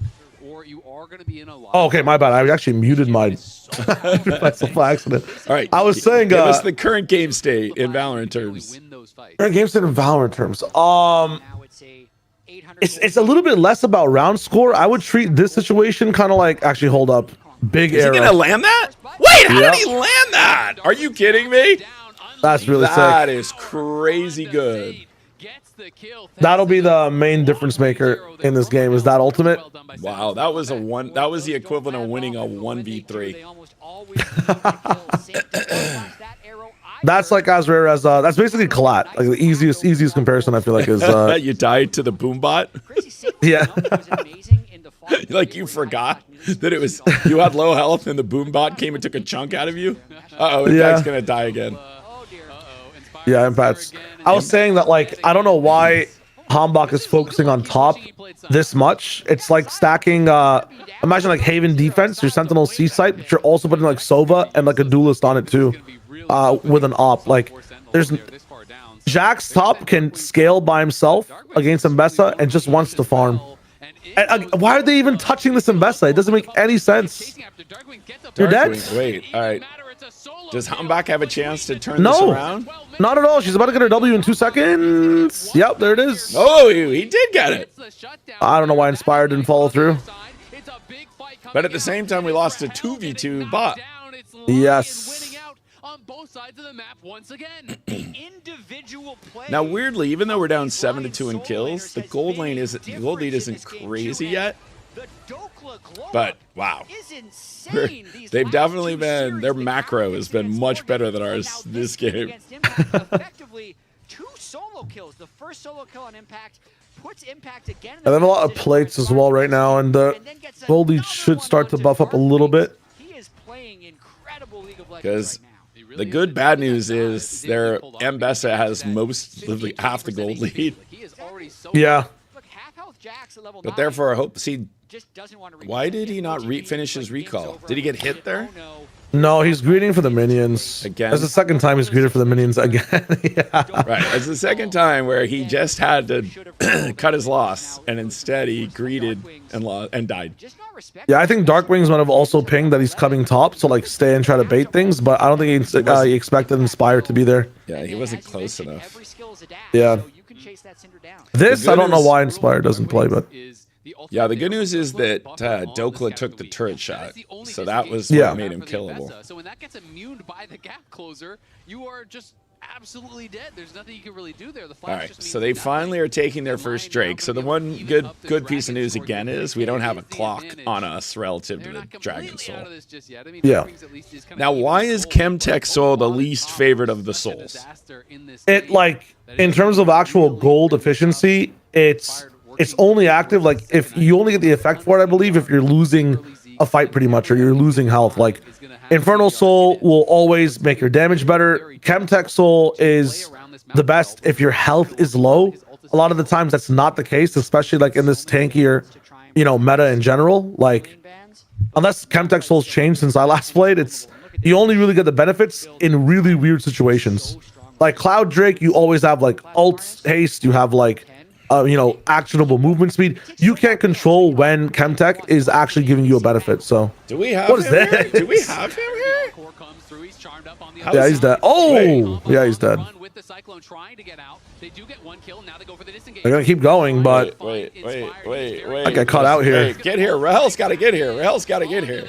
Oh. They've used a lot of ults to pick the Nico, so they have nothing else to fight with now.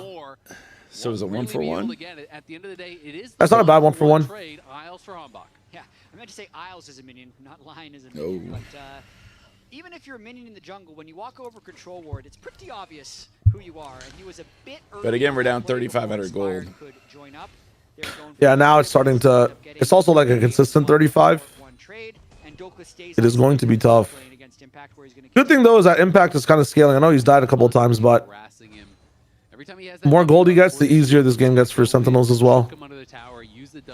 Yeah, the good news is, right, that they didn't take the Drake till late, and the Soul's not a game-defining Soul. So it does give us some time, right? It does give us some time. Look out. Just having a rough time. In fact, he literally can't even base. This has not been his best game. Because he's actually been very solid for us. But, oh my goodness, again, Isles just stopping him from base, and he's going to do it again.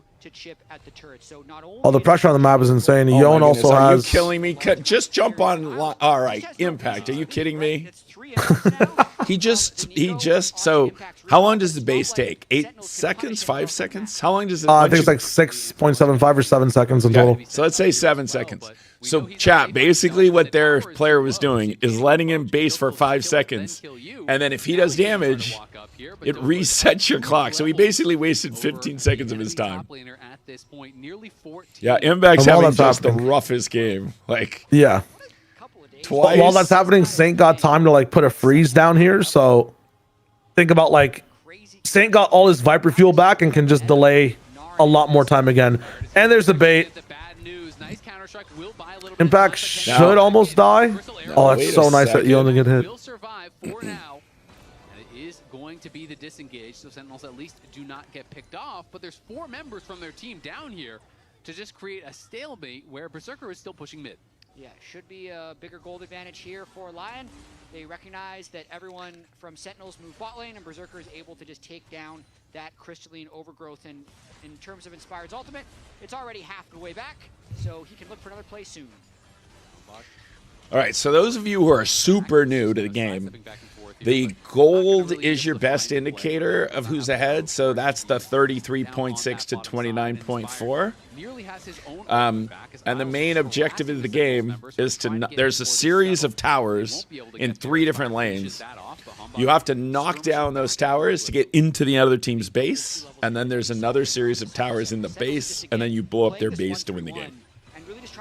Game times usually run 35 to 45 minutes. Would you agree? That's what do you think? Yeah, 35 is the nice average time in League nowadays. And if they go 20, if they go under 30, you kind of got worked. No, this is definitely game's getting away from us.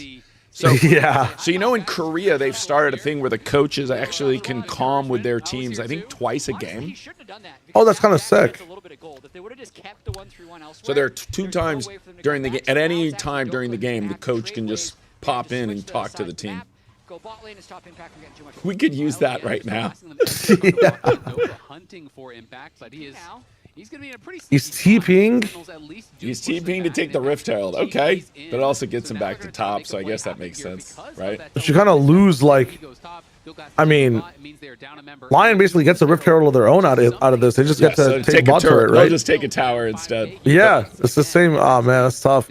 And they have Dragon Prio with that bot tower gone. It's very simple. So the Rift Herald, here's how Doublelift actually explained the Rift Herald on our opening day watch party. Yeah. He basically said it's like a Pokemon that you carry around in your pocket for 5 minutes until you decide to let it loose. True. And then it goes and takes half a tower.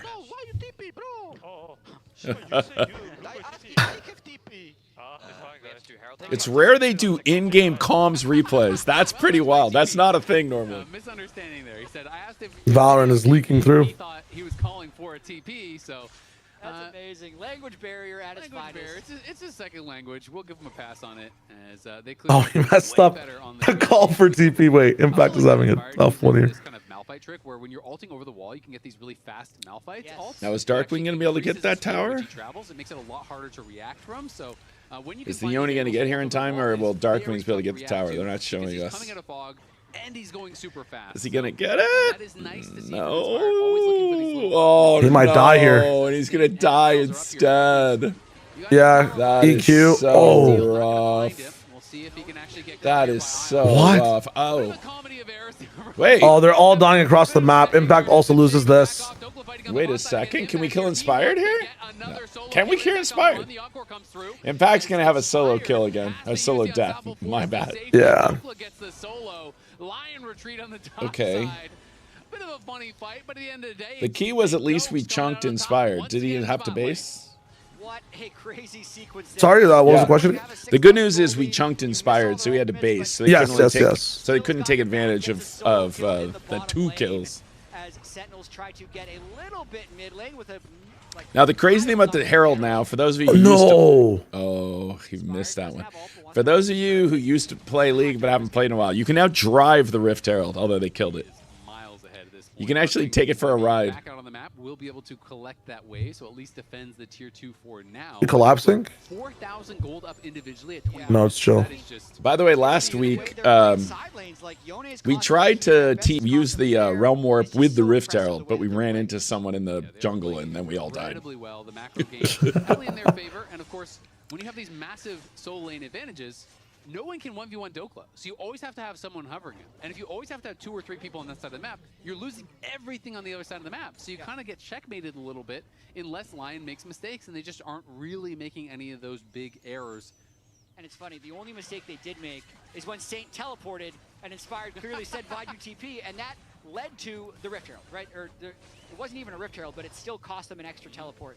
And it's like Sentinels is waiting for these little mistakes. It's just LYON is playing such clean League of Legends, and they kind of have them in this slow checkmate state where they'll push deep when Sentinel shows on the other side. If you're on their side, they'll freeze, and as long as they don't get picked off. All right, so what's the score here? Can we actually kill Dokla here with 3 people? He's used all his spells. He should die. But will he kill someone before we kill him? Who he might die?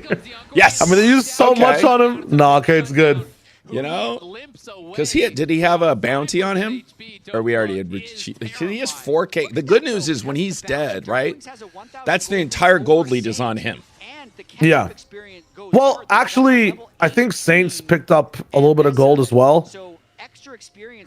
Saint and Berserker are starting to get away with it. Well, Darkwings has Darkwings has 1100 gold lead. He's like, Saint also has a lot of gold on him in general. I think Darkwings has a lot of gold from the team, but both of them are like on 2-item power spikes.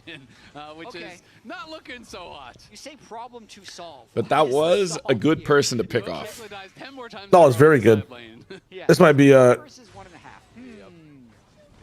Never mind. I'm getting baited by the clone. Too many clones this game. But he is at least going to knock down that tower, so gets a small injection of gold. All right, we're grinding. Because again, if you can, again, since it's a Chemtech soul, that if we grind it out and kind of stabilize this as the gold lead, there is a way for us back in the game, given our team comp. But we need to not absolutely right. But we need to not make any more dumb mistakes, like I don't know, losing a 3v1 against a pistol. Yeah. The issue is that like the pistol that's on LYON's side turns into that like what's it called? You know that Swift Play Golden pistol or like the Spike Rush pistol? Yes. They've got this comp where like Malphite can always just, if you're making even a slight mistake in the late game, like even if Sen get ahead 5k gold, let's say, if you just Malphite ult into Mbessa ult into Jhin ult, like there is still a win con for LYON. That we're just kind of stuck and stand there while we die. Exactly. But Sen have a much better comp as the game goes on. It's just LYON always has agency. That's the thing. LYON just always doesn't pop on line. Nice dodge. Dashes to the side, clean mechanics.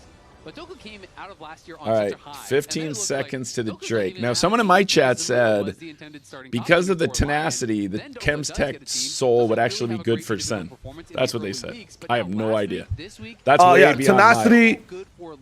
Tenacity is interesting in this game because, like, it basically tenacity. If you don't, help him. He's dead. We have to flash for W. Impact started a fight that he had to flash away from. All right, we're giving up the Drake here. Not a bad decision at all. Give up the Drake. We got to get closer before we take a fight, or else they would just go take Baron immediately after. Every team passed him over. A lot of them thought they had a better solution, or they already had a player on the roster, for instance, like FlyQuest had Gakkos. Oh, heal and shield power as well. I mean, dude, this is actually a really good. So Cam gives you tenacity, heal, shield. That's what's changed. That's on me. My bad. That's actually not a bad Drake for both teams. Actually pretty good for LYON. They have like 1, 2, 3, 4 players that shield. Yoan has a lot of lifesteal. The finals as a top laner for actually 2 splits in a row now, where no team wanted him at the start of the split. Yet so Ashe has an ability where it can shoot a Hawkeye across the rift and get vision. So for those of you who just saw some random like bird-looking thing flying through the sky, that is Ashe getting some temporary vision. One most valuable prospect in tier 2 came back up. 3 before in tier 2. It's crazy how far the fall was. Again, it has stabilized at 5k gold, so like that is the good news. If you're gonna find some good news, that is the good news.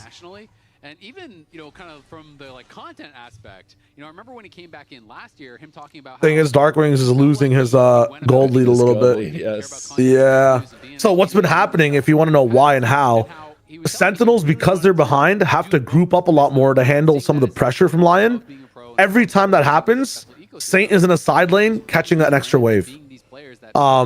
Easiest way to explain that is, like, again, I love using Haven as an example.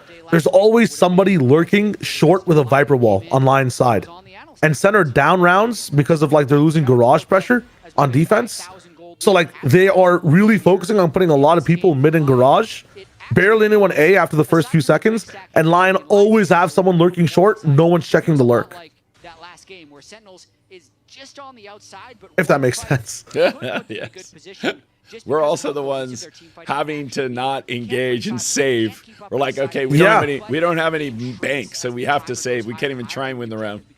That's the giving up the Drake. Basically, that's the equivalent of a save. Yeah.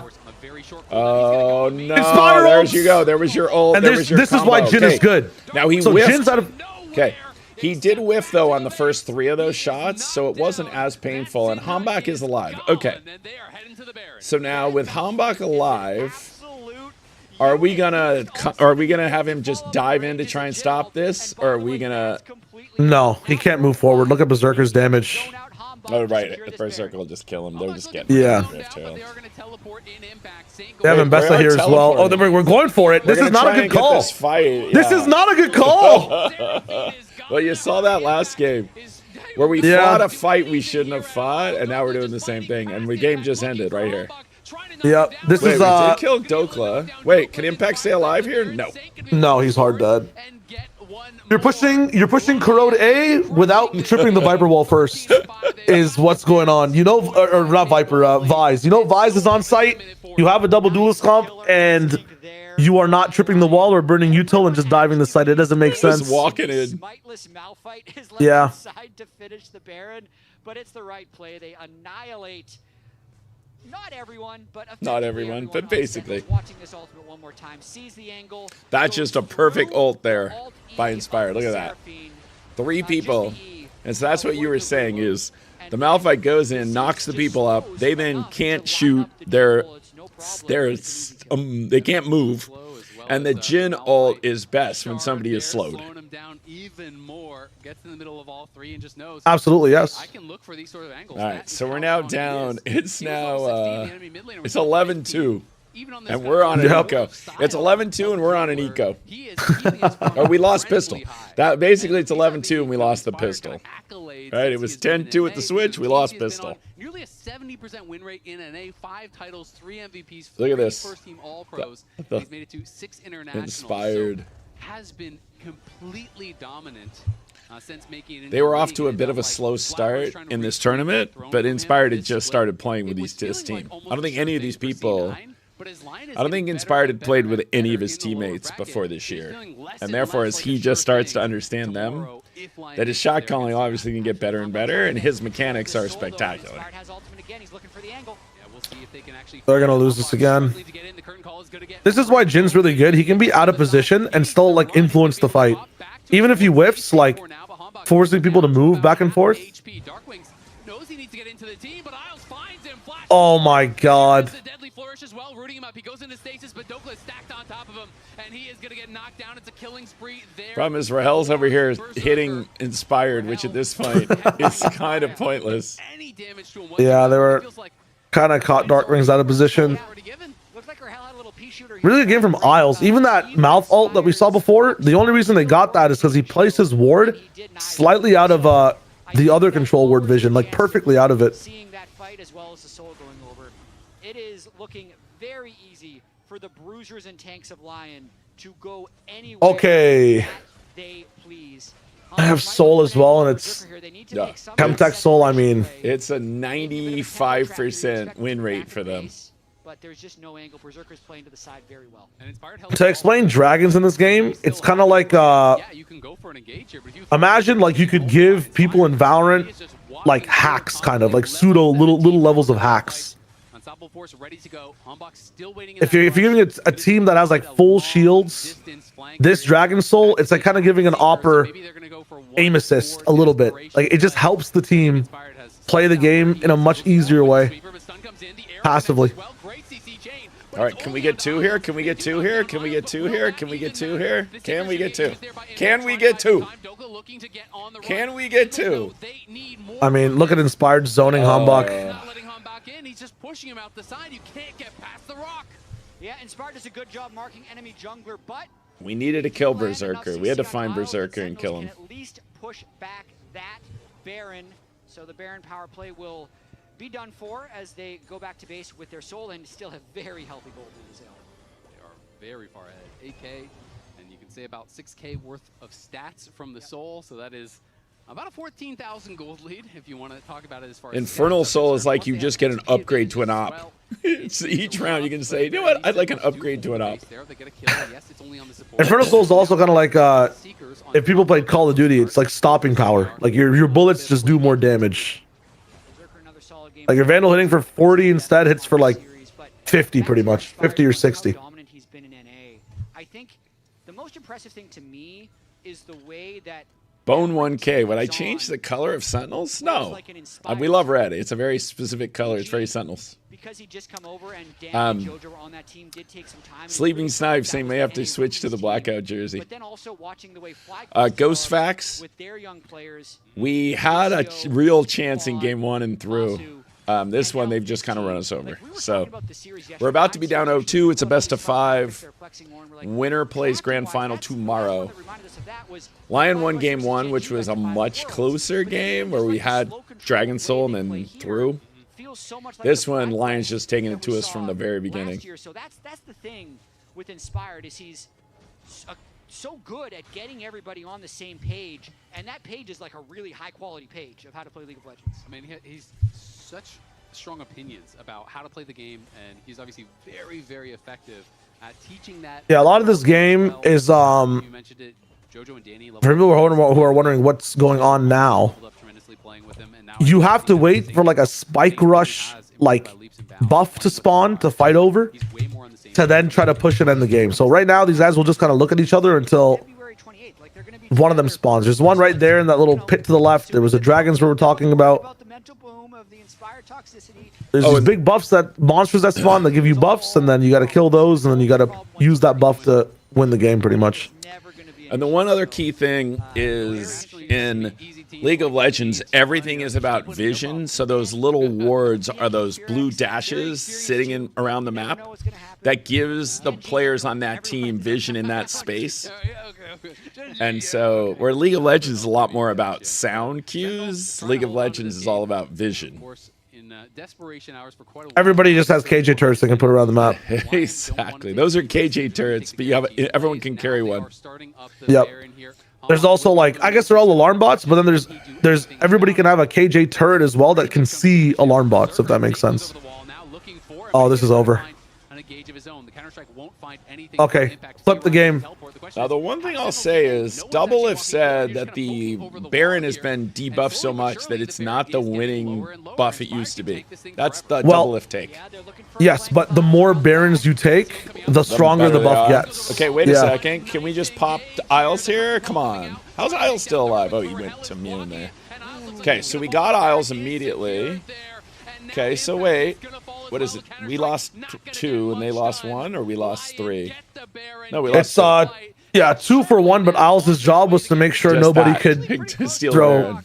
Yeah, he didn't want anyone to influence Baron's pit anymore.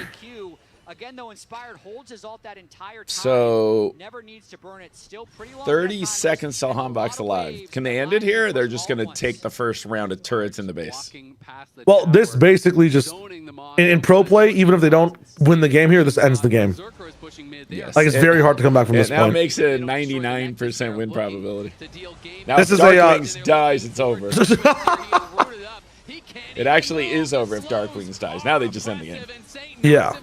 This is yeah, match point, and losing team has 1 player last alive against 4 players. One guy who needs to defuse. Yes, and yeah, he's 1v4. 1v4 needs to defuse, and he doesn't have a gun. He has a pistol. That's where we're at right now. Wait, they're actually going to go take Elder instead of trying to end. That's fine. It's still a 1v4. The thing is, even if they reset here, it's still a 1v4. Hey, it's not 100%. Not 100% though. I could always defuse. And look to seal the deal at Elder. Sentinels, it's going to be hard to even leave the base to get out and try to contest this, but you really have to take a swing. You've got to take a risk here. Maybe if you take Elder, you have some tiny snowball's chance. So, those minions now coming down the lane with shields and swords, those are super minions because they've now done so much damage to our base. There's that combo. Oh my god. There's that combo.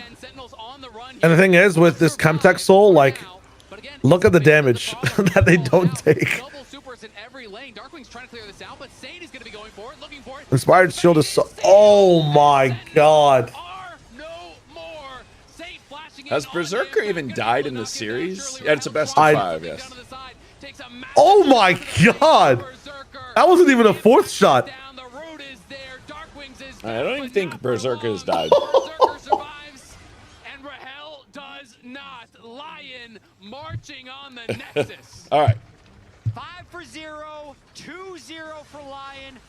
Where would you power rank like Sentinels in League of Legends right now? So coming into the league, and I think it's pretty, the only big change would be, I would have definitely power ranked coming into the year, Cloud9, LYON, and TL, the top 3 clearly. And people were putting Dignitas and DSG as the bottom 2. DSG definitely was much scrappier than people expected. And then Shopify didn't win a game. I don't know if they didn't win a match. I don't even think they won a game. Like, I think they lost every game they've played. So Shopify definitely disappointed. So I would say the bottom 2 are Shopify, Dignitas. The top 2 are Cloud9, LYON. And then I think the big change is Team Liquid is kind of like the Sentinels of League of Legends, where they blew up their roster and now they're trying to get some team chemistry. Yeah. So we beat Team Liquid 2-1 to make it to the upper half of the playoffs. So and then Team Liquid lost to LYON. So I would definitely say LYON and Cloud9 are definitely the 2 best teams. And then I think we're in the pack with Team Liquid, Disguised Toast, and FlyQuest. We didn't play FlyQuest in this tournament. FlyQuest had to rebuild, and they lost their 2 best players, who were Inspired and Busio, who's probably the best support player in the West. He's now playing in Europe, but he was on the FlyQuest team last year. So FlyQuest lost Inspired and Busio, and that's giant to lose both. Yeah.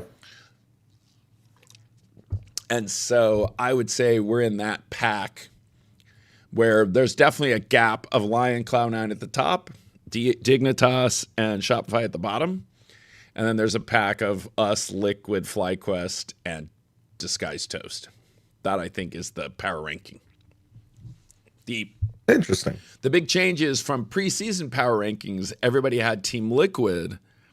I'd say like 80% of people had Team Liquid as the 1 seed, which was a little ambitious given they changed 3 of their players. Where Cloud9 only changed 1. But ironically, the one player Cloud9 switched out was they picked up the mid laner that Team Liquid dropped. And so everyone viewed that as Team Liquid massively upgrading their top and mid lane. But so far, it has not worked out that way. So for those of you just tuning in, it's a best of 5. We lost the first 2 games. We had a real shot at game 1. Game 2, we got run over. Definitely Impact had a rough game 2. Whoever wins this match today goes to the grand final tomorrow. The winner of the grand final goes to the first international of the year called First Stand, which is going to take place in Sao Paulo in 2 to 3 weeks. The loser of this match and the loser of tomorrow's match play in the first ever America's Cup, where second and third from North America play second and third from South America next week. So if we do lose this match or tomorrow, we play next week in the America's Cup. But so certainly for us to come in top 3 in this first event, since the team is brand new, I think definitely was ahead of expectations, especially getting a win against Team Liquid, which if you'd asked me a month ago, would we possibly beat Team Liquid? I would have said not in the first part of the season. So yeah, that's definitely where things went well to start. Someone in my chat said LYON losing Inspired and Busio was like Sentinels losing Tens and Saucy. Ooh, they're bringing it full circle to Valorant terms. Yeah, that makes sense. So, but the big difference is they replaced Tens and Saucy. We actually skipped a year because they replaced Tens and Saucy with rookies, basically, where so that's what happened in the FlyQuest combination. So they're definitely in a rough spot. There you go, Mini Cubert on the desk with the LYON. How do you think Mini Cubert fares in a fight with a LYON? It's an interesting combination because Mini Cubert definitely is not going to play fair, not going to follow the rules. Just saying. I don't think Lion's like eating cubes though, right? It's kind of like a what's it called? A no contest. Nobody wins. The cube doesn't get eaten. Once the Lion tries to swallow a cube, first if he tries to swallow a cubert, what happens? Like, does that just kind of kill him from the inside? I just want to know. The Lion becomes red, and becomes like a cubert hybrid lion. There you go. That's the facts. All right, so ask me. All right, so I'll give you the same thing I give my chat. Okay. So ask me a Valorant question. Why Ewok, and how did you find Ewok? Were there any other coaches you were looking at? Was your first choice? But explain Ewok to me. Okay. So we reached out to a couple of who we think are the smartest people in the space. You can come up with your own list of who you think the smartest people. We had our own list. And so we reached out, and first response was kind of like, there really isn't anyone who's going to have the experience and the resume that can jump into something in the middle of the year, right? That's always the biggest issue, is who's going to be up to this challenge. And then I got a message the next day and said, wait, Ewok actually is available. Like, right, because Ewok coached RRQ for 3 years, built that team over time, definitely not with the budget of a Gen G T1, right? Yeah. And managed to put a team together that last year won stage 1 and came in second in stage 2 and was going toe-to-toe with Paper X the whole year. Or once Paper X turned their season around.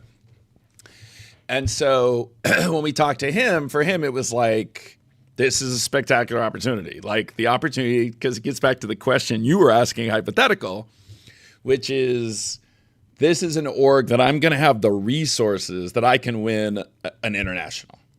And so him having the exact same goals we have. And so while he was kind of doing a reset and going to take probably the year off and then look to, right, get a job kind of in the off season when there's theoretically more job openings. For him, he basically taken the kickoff off and was, he was working on the analyst desk for Asia Pacific. And so we had 2 conversations with him about philosophy and roster and approach. And so we were all very much on the same page and just felt like, so 3 years ago, we did the same thing. I took a lot of heat when we replaced Psycho mid-season or early in the season, right? It's like you asked me, the one thing you asked me on Twitter when I reached out to you was, when will you know if it works or not? And my point then was, well, we know we're not heading in the right direction. So at some point, you just have to decide, are we going to keep, because this is the moment you can make a change where you could actually affect even this year. But even if you're not just affecting this year, you at least have your infrastructure in place so that when you're in the off season, if you then have to make some additional changes, you've now got the coach you're building with. And he's already got the firsthand knowledge of your current player base, right? And so that's why, yes, it's always controversial when you replace a coach in season. But the last time, and ironically, it's when Kaplan got the job, right? I took a lot of heat because we'd only played like 4 matches when we made the change with Psycho. But again, a lot of it is just us knowing the internal workings of the team, which from the outside you would just never have a sense of, right? Like if people aren't meshing at all, and if the direction is in a place where you know if you stay on this direction, we're going to actually get worse, which is kind of what's happened over the last 2 months, right? Like from kickoff, from preseason to kickoff, we went backwards, where a lot of the other teams like 100 Thieves made a lot of big steps forward. So then you just get to the question of what is the reasonable time and what's happening. And so that's where it was like, oh, there's an opportunity for someone who we were like, excited about the opportunity to work with. And so we decided to make the change and went with Ewok. We didn't talk to anybody else. And if there wasn't somebody with his level of experience, right, we would have had to stick with it. But our gut told us that this would have been a really long year if that's what we did. Interesting. Cool.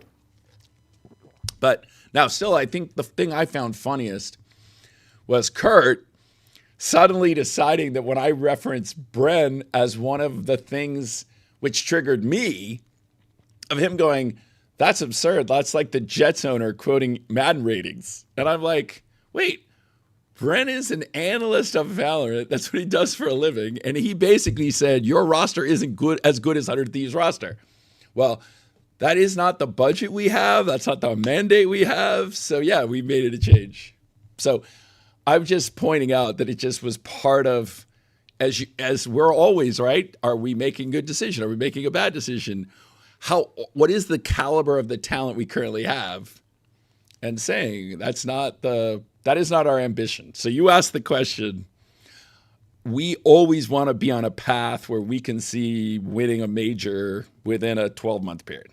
And if we're farther away than that, then we're not in the right place. Cool. That's nice insight in terms of what the actual goal is, because I think that the situation previously was just like, it just seems like goals were changing like on the fly in a wishy-washy sense, and like people were just getting thrown under the bus. But when you put it all into more so of a contextual standpoint, then things need to change. What are you guys doing like to make sure things like what happened with Kaplan don't repeat themselves from your like perspective? Because there has to be a certain level of accountability, right, from like the organization as well. I feel like you can't just put everything on the Kaplan decision as well. Like, yeah, one of the things is the Ewok's not going to have the chance to do the same contractual stuff. But is there anything else like internally that's changed really? No, but I'm saying we've been in a lot of games historically, right? Like back in the day, we were in League of Legends. We were then in Overwatch. Right, we were then in Fortnite. We were in Apex Legends. We got into Valorant early. We're in Marvel Rivals, and we have a very consistent approach relative to building rosters. But it's usually a very collaborative, iterative process. Yeah, and so we got put into a situation that then, like I said, we were forced into a roster that was not the roster we wanted, because then you're in a situation of saying, can you imagine if we'd replaced Kaplan in September? But wouldn't it be like the exact same thing as like, because I feel like that'd be the wave though, right? Like, yes, but in September after champs, right? Is the idea? Correct. That's when we were having the conversations. But the other question someone asked, and this, I think if you just kind of step back and look at a human nature thing, right? If we say to the coach, no, John is saying his IGL, right? Yeah. That's the most committed, connected relationship there is in Valorant, right? Yeah, coach to IGL, yeah. So if the coach is like, I don't want John to be my IGL anymore, and we're like, sorry, coach, he is your IGL, that just felt like setting up failure. That's what that set up for us. Yeah. So therefore, we gave that run, but like I said, when you're looking at the 3 pillars of our success, we're Kaplan coaching, John IGLing, Zek and Duelist, and 2 of those pillars the coach decided to replace, and we disagreed, and we went along with it because it's funny, right? All the reasons we're getting criticized now is why we got to here, because basically saying, okay, he's earned the right to do this. Yeah. But it went so horribly wrong. We're like, there's no path where this is going to get fixed. And to basically step in now and say to a coach, okay, John showed consistently he's one of the best IGLs, certainly in North America, if not the world.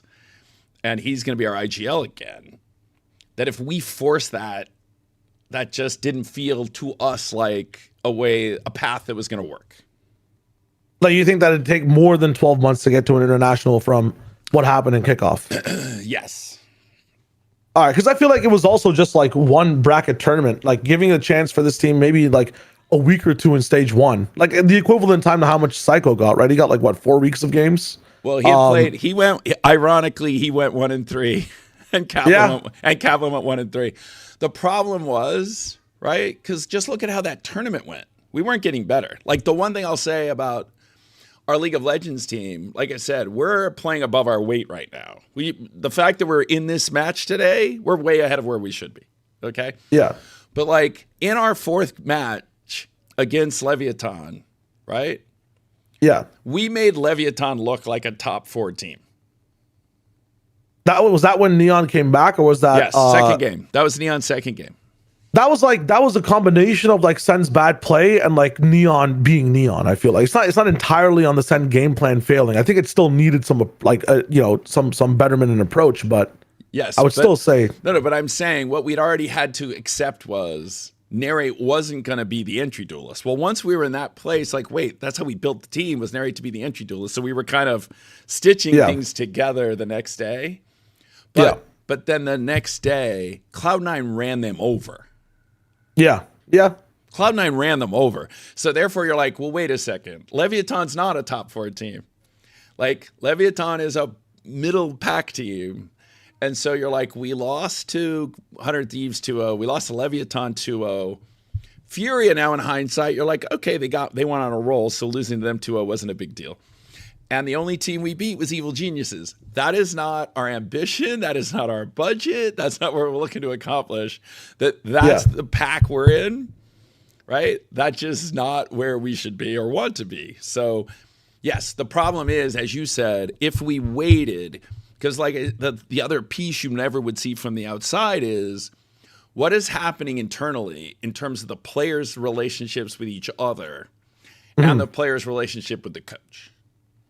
Right? Yeah. And so if it's all broken, of saying you're going to be putting so much into fixing that versus just saying this is too broken to fix, we got to move forward. So that's ultimately where we went. So, like I said, that makes sense. But and this is So sorry. No, because I was saying, and then people criticize me a lot for saying too much, but it's like we're like people are really mad at us even explaining it. If I didn't explain it, then people would really say, you people are idiots. Like, what are you doing? So I think the disconnect is around the fact that like we can trust Kaplan for that champs change, which is insane. But then why not stick with him with a betterment of understanding of what the team needs, like within change? Like, why does Kaplan need to go?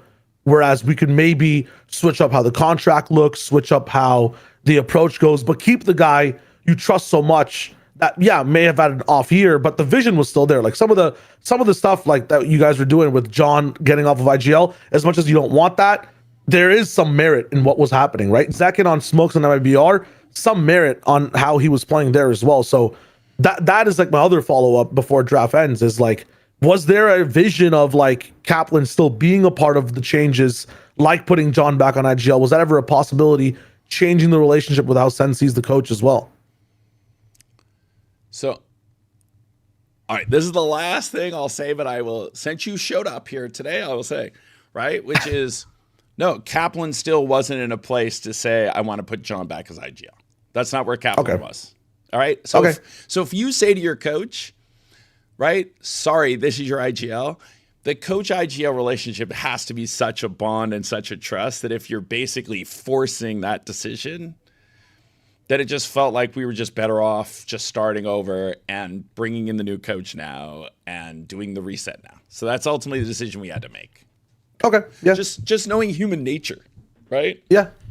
Of like when you're forced to do something, it's usually not when you're at your best. So that is what happened. Okay. All right. The game's about to start. So now full reset. Who knows? We could win this game and then we could have some more Valorant talk. All right, so here's the funny thing Valorant fans are always thrown off by is a lot of coaches in League of Legends wearing suits or sports coats. That definitely is kind of from the Korean tradition. So our coach, I'm like, I don't have a tailor on staff. I go, if you're allowed to wear Sentinels merch, look at that Sen windbreaker, the Sen t-shirt, the blackout t-shirt. So our coach is hard repping the Sentinels merch. Have you guys commissioned like a Sentinel suit? No, I don't think there's a market for Sentinel suit. If you ask my chat, who of you would want a Sentinel suit? I don't think anyone on my chat is saying sign me up. So, because there was a podcast 2 weeks ago where he was sitting with two coaches, I think FlyQuest coach and maybe Cloud9's, and they were both wearing suits, and he was dressed just like this, and I'm like, exactly. I will buy 3 Sen suits if you guys made it. You'd be the only org to have like if you lean into the actual colors and like it would look so sick. I feel like that's the wave. Now see, my chat suggesting a Sentinels tie or Sentinels cufflinks, but no one on my chat is asking for a suit. I'm looking for the suit. That'd be so sick. Oscar level outfit. Wait, the game has been paused. Uh-oh. Now we've had a tradition with our team some reason so far. Yeah. Where each of the last 2 weeks, our team botched something in the load-in. So interesting. There was a match. Let's see what they're saying. Generally, if you like haven't heard of Bron Keystone Master or something? Yes. They have a full recording of everything from the player's PC, including all of their inputs from mouse, from keyboard. Ask Mike. And they're going to go back and they're going to find out, was it player error? Did they click the wrong rune? Or was it a client bug? If it's client bug, you get a remake. You can fix that. If it's player error, well, tough luck. Yeah, that is exactly, just got confirmation that. Oh, if it's player error, I mean, this is going to be tough if it's on. So what it is that if something shows up, like when you start the game and something's not what you set it up as, there's 2 instances where either you clicked on the wrong thing or the client bugged out. They actually record everyone's PCs while they're loading in and stuff and doing champ select. So they're checking that recording right now to see if it was player error or if it's a client bug. And if it is player error, you play on. Bug in particular, I got Rain over here with yeah, me because so you guys have been on an 8 ironically, they did what we did 2 weeks ago. You guys have had. Can you speak to me about the kind of success you guys been having recently? Oh, I mean, I think it's just we're just having momentum. We're just getting confident. Every match we play, we're getting more comfortable about the win condition of the comp we're playing. So I think it's just being on a good flow. A lot of it is also coming off the back of just ridiculous drafts where you guys. All right, I'm not really excited to listen to the other team's coach. So they put in the wrong rune for their Rise. So they're the ones complaining this time, I think. Do they have Rise? Wait. Rise is on the Lion side. Yes. So the Rise put in the wrong rune. We had that happen with Impact 2 weeks ago against Team Liquid. Game 1. He put in the wrong rune. I think he was playing Aatrox or Sion. I can't remember which it was. But he put in the wrong rune, and it was a rune that the cast was like, if you were going to rank the runes for that champion, this was the worst rune. It was Guardian he took. Guardian on Aatrox is, the game's over. And so, game's actually over. Yes. And so basically, they're like, obviously it was a mistake because you would never do that. And they basically said, well, that you don't get a do-over. So we had to play game 1 with Aatrox using Guardian. All right? Yep.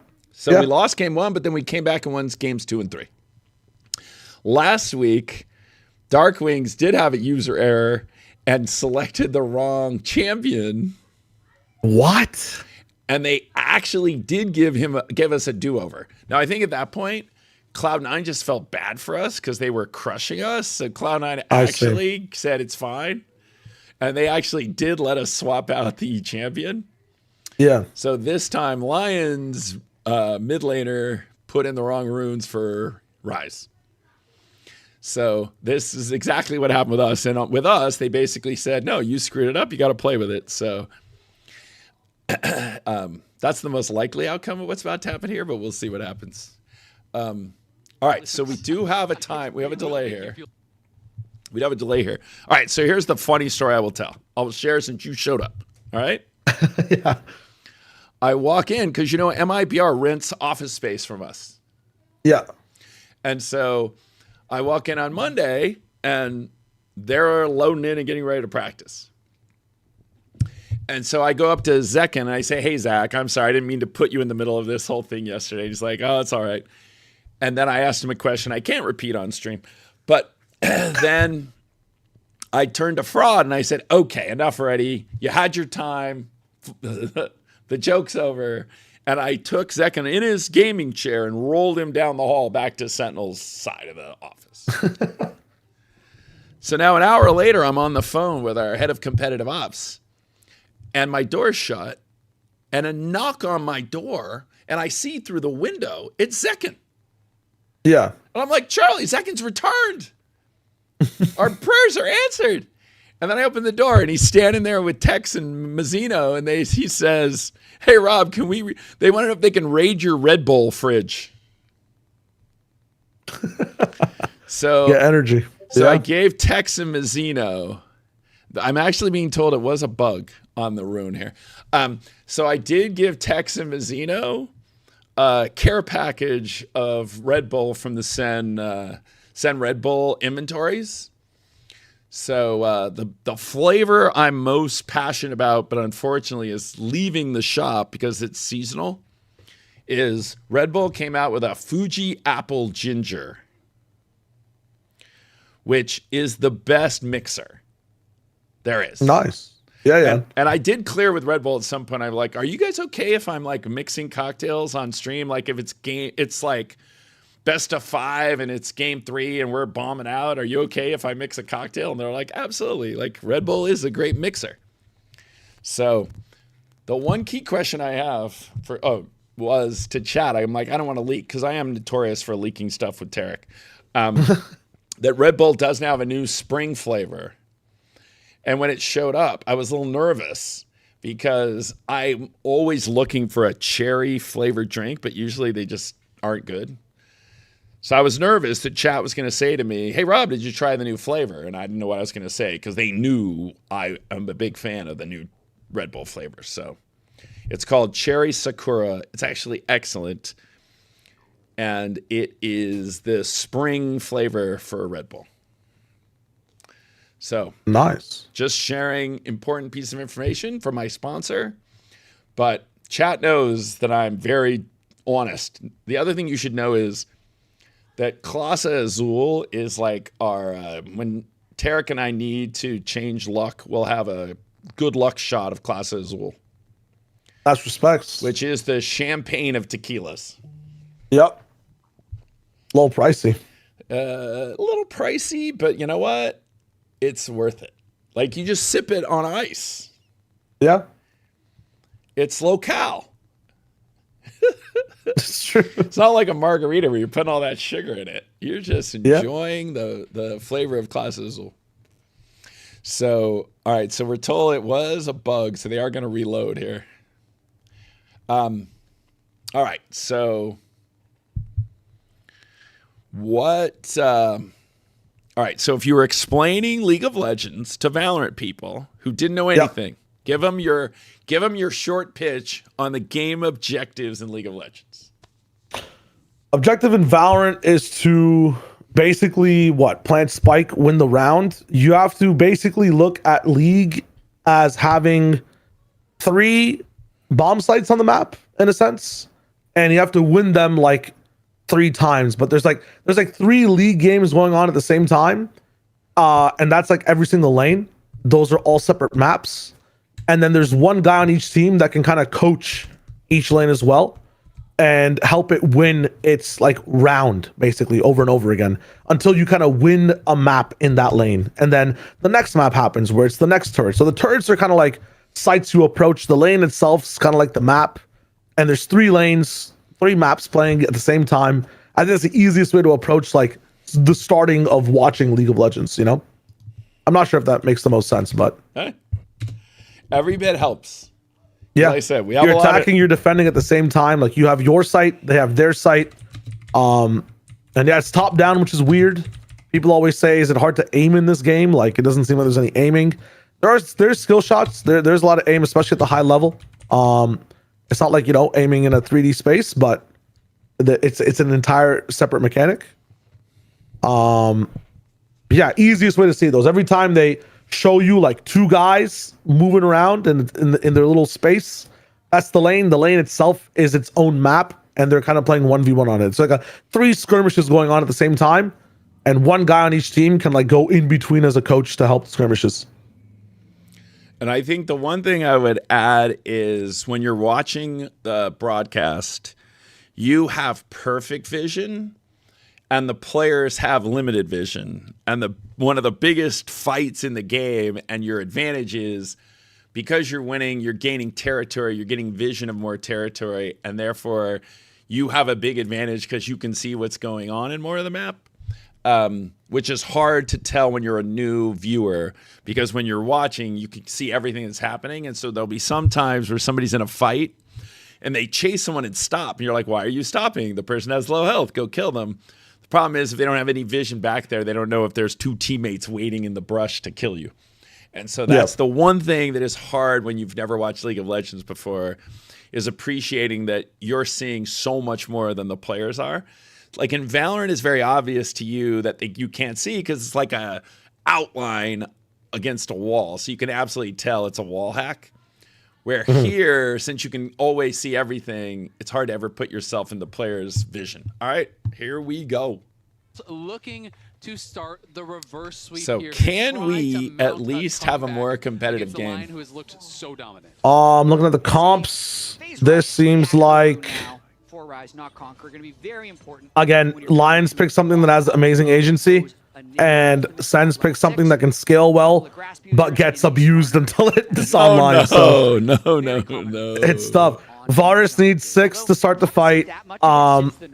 Pre-6, I feel like Jace can just do a lot more than Skarner. I don't know. I mean, one of the things that's so annoying about this champ is basically how people kind of play it is they power farm and then they just drive by lanes and hit you with a shock blast, farm some first strike gold, chunk you out in your lane, and then kind of on their merry way, just continuing to farm. So Rahel is playing Sivir, right? No, he's playing Varus. He's playing Varus, right? Yes. He's playing Varus, who he's playing All-Star, who has no damage early, right? No, literally none. Get one shot as a jungler, so it is very, very difficult. Like Varus early game damage? No, the Alistar. Oh, the Alistar. Alistar early game, yeah, doesn't do as much in terms of damage, but he has a lot of utility. Like he can set up Varus to have the damage in a sense, if that makes sense. This, I believe, is a terrible matchup for Gwen, right? Yorick. There's not much she can really do, if I remember my. So that's the one advantage we have, right? Yeah, but I think at level 6 or maybe it's 9, she just like completely diffs Yorick. Is it the other way around? Yorick is a crying one? My bad. How many E's can you hit? Oh yeah, because she can skip his Yorick can do nothing to get away from her once she gets like her E, but I think in the early levels he has advantage. And the difficulty for Impact in this one is that top lane should be Dokla sided. Gwen is a champion that can ignore your cage with the skip and slash, and Gwen is a champion that can outscale you in the lane. So that is kind of a recipe for a tough matchup there for Yorick. But of course, if you get ahead, sometimes that just doesn't even matter. If you get ahead, yes. To put it in Valorant terms, like this skirmish up top is both these guys love to lurk in the game. Impact Sentinels lurker though, like is always going to be on a tripwire, is always going to have a worse gun, and is always going to like, I mean, right now he doesn't know what the hell. Very dicey for Dokla as he tried to, other than like for the next 2 minutes he has a Vandal, and after that he falls off. So whatever Impact wants to do has to be like right now, whatever difference he wants to make. The lane's pushing into him actually. This is really good. Okay, there you go. Oh, she TPs though. He wanted that 550 for the base to have a reasonable base there. And Impact is going to be grabbing that call, and he's going to hold on to his TP and just walk back. So yeah, Valorant terms wise, that's the skirmish top. Another skirmish happening mid. Between these two guys, this is like a this is like watching a game on Pearl between two very slow teams. Nothing happens for like 15 minutes.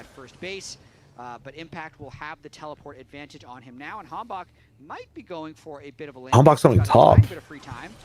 Yeah, I like it. He's going to look for the angle here. We'll see if they can set it up, especially if Dokla uses the skip and slash. Did Dokla already use his flash? That is a very big way. No, he just EW'd away. So you can see next to his name, if it's dark, the flash will be gone, like he used like his teleport there. Yes. But if it's bright, then it's on. Yeah. So the Skarner ult is one of those ults that can be game-changing because he can basically spear you and drag you into his teammates. He has a deadlock ultimate from Valorant. Yes. Yes. Exactly. He has the deadlock ult. That's the best. Exactly. See? Yeah. This is what we're looking for the Valorant fans. It's the Skarner has the deadlock ult. Of course, this one did not connect. Stole some minions from Saint. He did. It's actually I guess as hard as to hit as deadlock. You're feeling pretty good about it. That is just the coolest thing actually. Deadlock ult and Valorant sometimes just whiffs. For Skarner, you have to be close range. Yeah, but I'm saying Skarner, it's just you have to be close range, but usually hit it. But sometimes you might die when you're trying to get in there to take the person. Yeah, high level, like, there's so much mobility. Like, Dogla can E out of it, can press, like, W to dodge any ability in the game. But again, he's getting so bullied right now. This is cool from Impact, actually. So those of you just joining us, this is lower final, best of 5. LYON won the first 2 games. Game 1 was very competitive. Game 2 was a stomp. Inspired is stalking us. Oh no. Oh god. Oh no. Oh no. Oh no. Somebody yell out. We don't know where Inspired is. Somebody hurry. Tell us. That's a flash quickly. here. 1, 2, 3. Q, E, flash backwards. No, he waited too long. Nice. Way too long. Yeah. With the mechanical misplay, that means that Impact's been making some mechanical mistakes in this one. This has not been his best series. Yeah. Okay. I said it before chat said it. I said this is not Impact's best series. As the caster said, this has not been Impact's best series. This is not. He played great against Team Liquid and against DSG. Last week we were kind of always on the back foot, but today it's definitely been rough. Just walk back. You know what I mean? Like, you just throw down the cage against the wall. They have to path around it. Like, that is going to be enough. I think the character Inspired is playing as well. My chat wanted me to point this out, and I might be wrong, so I might be going the wrong way with this, but it's like saying you need a smokes player, and then your controller locks in Jet because she has smokes. So like Jace, the character Inspired is playing, I don't think is usually seen in the jungle. Maybe things have changed a bit, but he's got like very minimal utility clear, unless I'm wrong.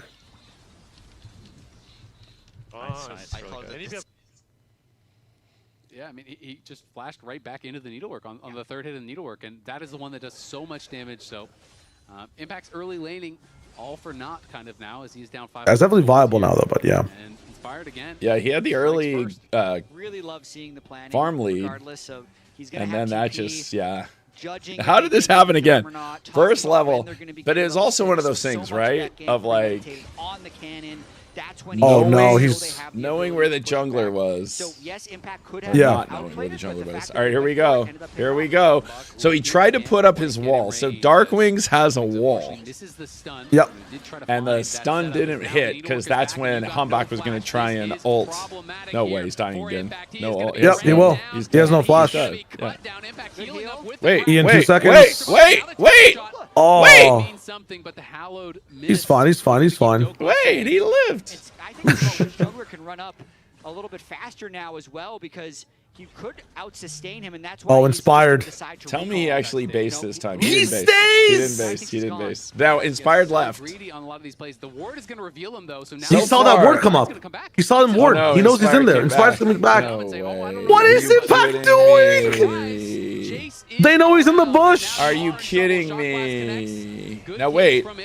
They're going to dive him. No, but at least he has that little, what's that thing called? The maiden. Yeah, but Huhi's here too. Yeah. At least he has the maiden, so at least it does kind of help. Minus 75 from Huhi. What is this? Dokla. Oh, he doesn't see him yet. A second? All right. Well, at least he, therefore, wait. At least Huhi came so that Impact can clear this wave. Right? Yes, but now look at what happens in bot lane. There's no prio. For some reason, Humbach's trying to fight. And then he just got hit with the Bard ult. Okay, what is happening here? Wait, yeah. Wait a second. Wait a second. Isles throwing. Isles is throwing. I was like, hey, thank you. Let me throw this back to you. I feel guilty. I feel guilty. Yeah. Giving that to Varus as well is really bad. I actually main Varus right now on this patch. And getting even like a 300 gold lead in the beginning is insane. I think he's going, what, the Dusk and Dawn build? No, he's going Bodrick. Never mind. But it is even gold in the bot lane. Yeah. Yeah, I mean, looks pretty good in the river right here. They think, hey, we can get a lot of damage down. Sivir as well as Ryze can be here, but getting the double suppress buys him enough time. Sweet. Rahel pushes Berserker How did back Rahel follow die? up, and Isles Did Rahel die? definitely should not have chased No. through. Thought maybe he'd get the execute. Rahel does not die, and Rahel got a kill. Oh, Rahel got the kill. Rahel got the gold. Yeah, oh yeah, that's nuts. Great. That's perfect. At this point in the game, with I don't know what even. Really good person to have the gold on. You're autoing him for like 40 or 50 or something, right? You're not going to be killing him anytime soon. So he is pretty tanky. Dokla continuing to get pushed in his Impact, just trying his best to stay relevant. Yeah, and I mean the fact that he lived through that last sequence when. So the Void Grubs last year were a big deal. Now they're not that big a deal, right? He stuck around. He greeted. Yeah, it's not a bad objective to get though. It's like okay, gold, and I feel like for this team, Void Grubs actually might make a difference because again. So we talked about Dragon being like Spike Rush buffs. Void Grubs are like letting your Lurker on this map, like Impact, like we're watching right now. It's like making your Lurker being able to sprint and not make footsteps. It makes split pushing in this game really, really good. So Impact will do more damage to towers. It's what his entire kit is about. He wants to lurk essentially on the map, and this little thing that Inspired is doing right now really helps with that. So when you have this like Lurker v Lurker matchup top lane, whoever has more grubs, sometimes it makes a little bit of a difference the later the game goes. And the shovel damage is no joke. You can be farming plates very, very quickly as Dokla now going to be popping the Hallowed Mist. And again, Impact can't get run down though. If you take out his wife, his maiden here, his little side bay. Goodness. Oh my god. Inspired just keeps showing up and rinse and repeat. They're doing it really smart where like they're doing it off as a flash cooldown where they know that both of these guys will have flash at the same time. And they just keep burning it. So the disaster scenario has struck, but we've went through a whole lock-in tournament of no one spending time top lane, and suddenly Inspired can't. Now, is Hambach going to be able to steal this camp before Inspired gets here, or he's just going to take half of it? Have been really dropped. Mid lane, I can get it. He got it. Yeah. Inspired's even dropped camps to Hambach, so really investing in this Dokla Gwen. Okay, now are we going to be able to pull this off, or Saint just walks up the river and walks away? Yeah. He walks away, yeah. So he just hugged the other side of the map. And is not going to get He's actually one of the oldest champions in the game. Wait, did they both flash on that kill? Oh, they did. All three flashed, yes. Oh, okay, so that's not the worst case scenario. Therefore, is yes, Impact dying, but them using their jungler and top lane flash isn't the worst thing. Well, the thing is, right, Rob, it takes a while to like get a wife in life. You know what I'm saying? And Impact's ult is like having a wife. If you kill his wife, kind of in this game, it takes a long time for it to come back, and Impact has no agency without that ultimate. Watch how fast Dokla just rids this wave and has immediate prio on Impact in a second. 2 more seconds, the backline gets queued, and we're back in action. Impact with no wife can't walk past like the halfway portion in his lane. He has to go on a first date again, has to, you know, propose, wedding has to happen. It's a long cooldown is what I'm trying to say. It just hit like halfway, his ultimate. And Douglas is already up. I see that. Let him live with that Dusk and Dawn and extend the lead, and now Impact needs to move, or rather Inspire needs to move. So Isles' champion is called Bard, and he has 2 abilities. One that lets him teleport away, and his teammates can jump in. It's a tunnel that allows you to TP, basically. And he also has an ability to freeze you, and a tower or an objective. Any of those he hits with his ult, they are frozen for a couple seconds. He gives your whole team like basically like Yoru movement kind of close range, or almost like a waylay dash wherever you kind of want. And this is what happens. No wife. Dokla can walk up, hit the turret whenever he wants, take whatever farm he wants. There's no... Okay, now to be fair, we do again have 2 Drakes. And true, but... What's the... Are they the best? The Chemtech Soul again. Chemtech actually would be really good on Sentinels. Is it? Yeah, for Alistar and Skarner. Like, if you have tanky characters, it really amplifies tanks and healing, so... Oh, great. All right. Yeah. Like I said, see, these are things I do not know. I know everybody wants an Infernal Soul. Yes, those asking who's supposed to help Impact, it theoretically is your jungler, but sometimes you make the decision that given what your top laner's role in the game is, you're better off using that attention on mid lane or bot lane. Don't let him get in there. Just go with him and kill him.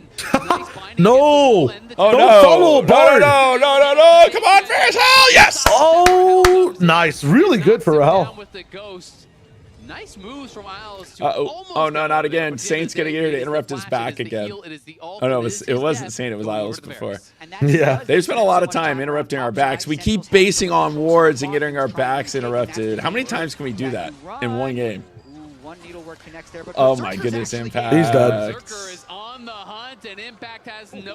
And his wife is dead again, by the way. His ult, and they're getting first turret. Yeah. Genuine second divorce for Impact. This is rough. But I'm going to say, right, at some point, given his champion, right, you're just better off abandoning him and just trying to hope your bot lane and mid lane can get to a place where they can carry the game. I mean, isn't that... Yes. Because doesn't any regular game. In any regular game. Because in this one, when you're up against Gwen, Gwen does everything Impact wants to do better. And she actually is good at killing Impact. So the further he falls behind, the better of a win con LYON has, and the more useless he gets. There's no question about that. It's tough. It's tough. Like, Yorick is an amazing character, the one that Impact's playing, just because, yeah, your game can go to shit, but you usually just end up in a side lane and you're vibing. Gwen is going to be there. A nightmare paralysis demon. Like, you can't get rid of it. It's so messed up. So having more gold, for those asking, gives you the ability to buy better weapons, gives you the ability to buy shields and other. That's very much like Valorant, is you use your gold to buy stuff to make you better. So they have a 3K gold lead at 15 minutes. That's a pretty substantial gold lead. What do you think? 8-4? Is that like 8-4 at the Switch? It's actually, I think, 6-6 right now because Sen has dragons.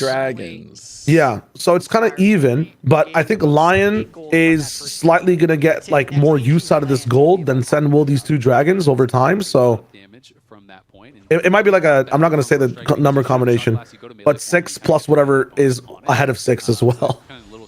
So you're saying they just want Pistol to go up 6-7? Is that what you're saying? Yeah, that might be the one. That might be the one. By the way, we're doing a watch party in New York next week with Tarek for Santiago. You know what the dates of the watch party are? March 6th and maybe the day after that? Maybe the day after. Watch 6. Yeah. Respect. All right, so at least we've kind of stabilized. And like I said, because the other thing that happens, right, if you just keep dying, you become less valuable when people kill you, right? Yes, but the big thing this season is that, like, because they have plates on these other turrets, so, like, I explain the turrets to be kind of like bomb sites. Yeah. Usually in Valorant, like, when you plant the spike, you get, like, 300 gold for the whole team, right? In League, it's like when you win the first site, when you take the first turret, it has these plates on it where, like, instead of getting 300 gold for the whole team, you get like 1,000. After that, it was back to 300 in the past. In this season, it's 1,000 again on the next turret. So yes, your players being worth less, but when you kill the player or move them out of the lane, the next spikes that you hit in the lane, so the next turret is going to give you another 1,000 gold, another big advantage, much more than other seasons. So got it. Yes. So you're saying he keeps taking out, it frees up to take out the turret. So even though killing Impact's not that valuable, but it therefore gets him out of the lane to kill the turret. Yeah, you get the plates, the turret plates. Yeah, that's the whole thing. The big thing too right now, if you want to look at it, Gwen or Dokla has almost 2 items, or has 2 items now, and Impact just finished his first, I think. Yeah. So he's basically dual wielding an op and a vandal, and Dokla has like a phantom. Easiest way to explain that. And full armor. And full armor, yes. Okay, now they're trying to flank us here. But is that going to matter? Or is he well, you've learned to flash. Now you focus Dark Wings. Wait a second. No, but can we at least, well, here's the thing, right? That character is so overtuned. She has an ability that should be an ultimate. It gives you, like, insane resists, and if you're far away from her, you don't do any damage. Are we just going to kill Isles again? No. But why are we focusing on the Bard? We're using everything on Bard. There's a whole other team. Look at Inspired. Wait for it. Wait for it. Wait, are we finally going to be able to kill Dokla? He went into the Pokemon. He's gone. Oh. For Impact, but at the end of the day, wait a second. Wait, this is hysterical. They don't get any kills. Oh, they can bring this to top though and get the turret. That could be huge. Well, no, Impact's actually getting the turret, right? Yeah. All right. Wait, that was huge to get Impact back in the game, right? Truth. Actual truth.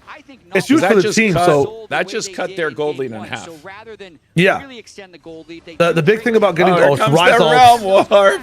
Yep. There's that realm warp, and he's 1v3, but hey. You sacrifice the dragon to give him all this gold, and then he overstays so long. Oh, that's a lot of gold. He needed to TP so much faster. That is rough from Impact. That's tough. And now won't have his ultimate again. Oh, the Rift Herald actually crashed in the mid. I missed that. So they got value out of the Rift Herald. That's kind of nice. Did it hit the turret? Yeah, it did. Oh, and then he took it for a drive? Oh, no, he took it for a drive, parked the car. Yes. The car rolled backwards into the turret. That's crazy. Oh, because there was no one there, so it just hit the turret anyway. Yeah, yeah. That's a lot, man. That's a lot of deaths. Killing a turret gives you gold, and if you do it by yourself, all the gold goes to you, and then you got to go back to your base and spend that gold on items that, like I said, give you more, do more damage or give you more protection. Like, I think that's hard to do. Yeah, it's all just gold. The specific Griffin one, like they literally just kept running into them. All Because right, they so thought we're it was down on the 3K gold at 20. Like this game is still And very winnable. because the Drakes are 2-1, So I do think we then don't have the time pressure of having to fight certainly the next Drake, and therefore we can keep trying to close the gap. Because the farther you go in the game, the gold difference means less and less. Because the other team will buy the stuff you have. Is a better fight for your team, right? The 4v4 will always Chemtech Drake wasn't good last game, so I'll talk about like this thing called tenacity really quick. It's basically it's the resistance to like stuns and stuff. So like imagine there was something you could buy in Valorant that would make you not get seized for as long, right? Or not get like scanned for a long period of time. Any negative debuff, if you have better tenacity, you get less of it. So the Drake that's up now, the Chemtech Drake, gives you tenacity. The thing is, in the last game, it didn't matter as much because there's different types of like stuns in this game. If it's a knockup, tenacity doesn't affect it. Sentinels actually doesn't have many knockups at all. They have a lot of stuns, and tenacity is really good against stuns. So like this bird you're watching, that little orb she shot stuns. The more Chemtech Drake's Lion gets, the harder it's going to be for Sen to be able to actually use their abilities. You're saying there's not much of a timer. All right, but here we go again. We're trying to kill Dokla again. Yeah. All right, we have 3 people already. He's going to kill Impact first, but that's okay. He might not. He did not. Nice. Wow. Saves his top laner's life. By the way, and the assist is given to Impact, so no fear of the 0x0 game. All right, so Dark Wings has a little bit of a lead here. Saint's about to even that up. But Rahel's dead even. Dark Wings is basically even. So the problem is their Jace with Inspired can start to take over the game. Can he? All right, wait a second. Does Impact have any ability to kill anyone right here? Does he actually have that ability? No. No, he can get out though. Yeah, oh, he had the realm warp. Yeah. If you summon it right on them. But that is tough to do, and he already used the cage. At the very least, though, he pushed him. The big thing, though, is that Sentinels is coming back with this lead in farm. If you look at the turrets right now, like LYON have a lot, right? Sentinels doing a good job, honestly. Well, it's 2-2 in turrets now, and we're about to get our third. And Impact's about to get it? He's going to get Yeah, if Impact gets it, it's going to be huge. He is going to get it, right? Yeah, he should. Like, Gwen won't get He has her in demolish. Yeah. Nice. All right. Okay. Yeah, now Sen should be a little bit better on the map. Even that 1v1 he had against So the person with much lower levels is the support, because they're usually running around trying to help other people, and they're not the ones who are going to do damage, so they sacrifice their advancement by running around trying to help their mid laner or to hang around helping their AD carry, but not killing minions, so their AD carry can get all that gold. So that's always, the support will always be a substantial level lower than the other players on the team. And because they have not all right, 30 seconds to the Drake. Can be easily flashed and disengaged from. So that is kind of the difference, I think. Every player on both teams has their flash up, right? This is a very playable Drake. Yes. Someone's pointed out something really good though, where if Sever gets to hit 4 items, she basically becomes 2021 10s. And she just hit 3. Who does? Sever, Berserker on LYON's side. Wow, why are you all? Okay, here we go. 2 seconds. All right, what's going to happen here? Are they going to let us take this Drake again? If they do, it's pretty good. You get soul point. They have to fight this. Here they come. Rahel took a really big hit, and he's in position to take another. But wait. Can we just burn this down? Yes, you can. Wow. Really good from Sen. Now you don't need to force. You can just back it out. Now, come on, guys. Don't force a fight. Don't force a fight. Split now from that front line. I think Sentinels do kind of need to just back up and I know that's the thing we're not been good at, right? Is we have a tendency to overheat. When something goes good for us, we are rarely like, hey, that was great for us. Let's back up. Very impressive Let's stuff. spend that gold. To force this game for still have to deal with a very all right, so we're on gold soul point. They're 3K gold ahead, but it's not as bad as 3K gold. There's a lot of things to help heal. Yeah. There really are. It's going to be very, very difficult. If we win this match, we have to win 3 games in a row. But if we win this match, we're going to the grand final tomorrow against Cloud9. Which Cloud9 would be a massive favorite. Here we go. Isles just running around. Oh! Oh! Boom! Dark Wings. Rahel, Dark Wings. Here we go. That was so good from Rahel. Lose the flash and does die for it. And he's the target that they've been picking on. He's trying to control vision. Oftentimes on the weak side. That is actually good to keep the Bard down, because the Bard can be super annoying. Yeah, he's being really annoying to Lion right now because he's trolling. Because he's trolling. Isles the whole game has been like on something, man. No, wait, why is Huhi chasing Dokla? just a chat? Like, yeah. What could the Alistar possibly do right there? Jester maxing. Just keeping vision, just saying, I know where you are. I know where you are. Yep. So itemizing towards the He's been silly with it. as well has that Seekers after Leandri's was completed. You can see a lot of MR really across the board. There's a Ma in the top lane for Impact, so they are trying to deal with that. Exhaust is ready though for Huhi thanks to his spellbook, which is going to be really big for one fight. And the Sivir scaling is going to be a problem when Berserker is able to get to IE as well, but it does feel like a game where Chemsoul is pretty likely for Sentinels. Dokla with Deathcap, but all the carries having flashes across the board for Sentinels means I think they kind of have a fight where they're able to kind of disengage the Gwen. They teleport up towards that top side, and Isles gonna have to take the magical journey back to safety as a result. They're gonna be realm warping in onto Here Impact. we go again. Takes the shock blast. Saint gonna try to run him down, but Impact just Impact can just walk out of the snow. is backing off. Keep running. Seems like we're just ghosted. Saint ghosted. Ghost is closing the gap. Sentinels are gonna try to start Baron on the other side. He's not gonna die. Are we really starting Baron? Or are we just goofing to make them use their teleport? Now Baron makes sense because they saw the jungler bot lane, right? They just saw. Is he still there? Oh yeah. He's moving through mid. Yeah, Now, they're gonna be late. Wait, can we actually get this? Rahel has a lot of damage doing on hit Varus. He can burn this thing down. All right. All right. It's gone. I think it's gone. It is gone. Let's go. What a good call from Sen. That was a big call. Okay, now we just need not everyone to die here. We gotta not let everybody die here. We gotta not have everybody die here. Oh yes, yes, yes, yes, yes, yes. Let's go. Let's get Berserker. Let's get Berserker. Let's get Berserker. Let's get Berserker. No, no, let it go. Let him go. Walk away. Walk away. Walk away, guys. We got everything we wanted. Do not die. Wow, let's go. Here we go, people. Let's go. It's a team fighting organization that Sentinels have. Even That was great. They're chasing Impact. Why was their jungler down there?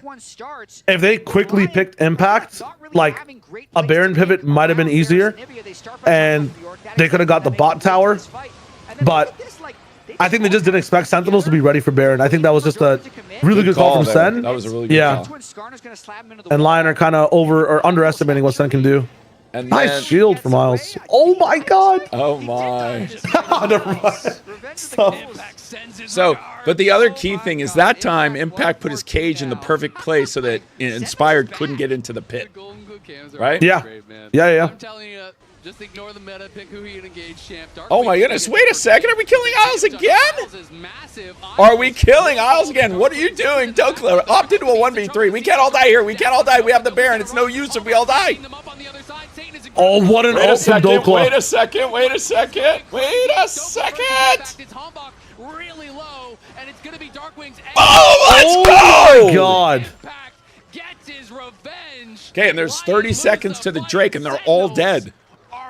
We're getting the soul. I mean, they still have 4 people alive. Yeah, you guys get contact soul. That's huge. Actually try and get some turrets. They couldn't quite finish off Berserker, but this is very, very likely to be. Okay, if Darkwings gets this turret, Darkwings is taking over the game. Look at Darkwings now. Darkwings with teleport. Yeah, 1.5k ahead. And he's going to get and this he's not greeting it. And he got that nice. tower. Okay, the gold. Okay. So is Hambach just going to solo this, or we're going to get here in time? They still have Inspired. Inspired's dead for another 3 seconds. But does... No, it's free soul. Wow, let's go. So XXX Eliminator.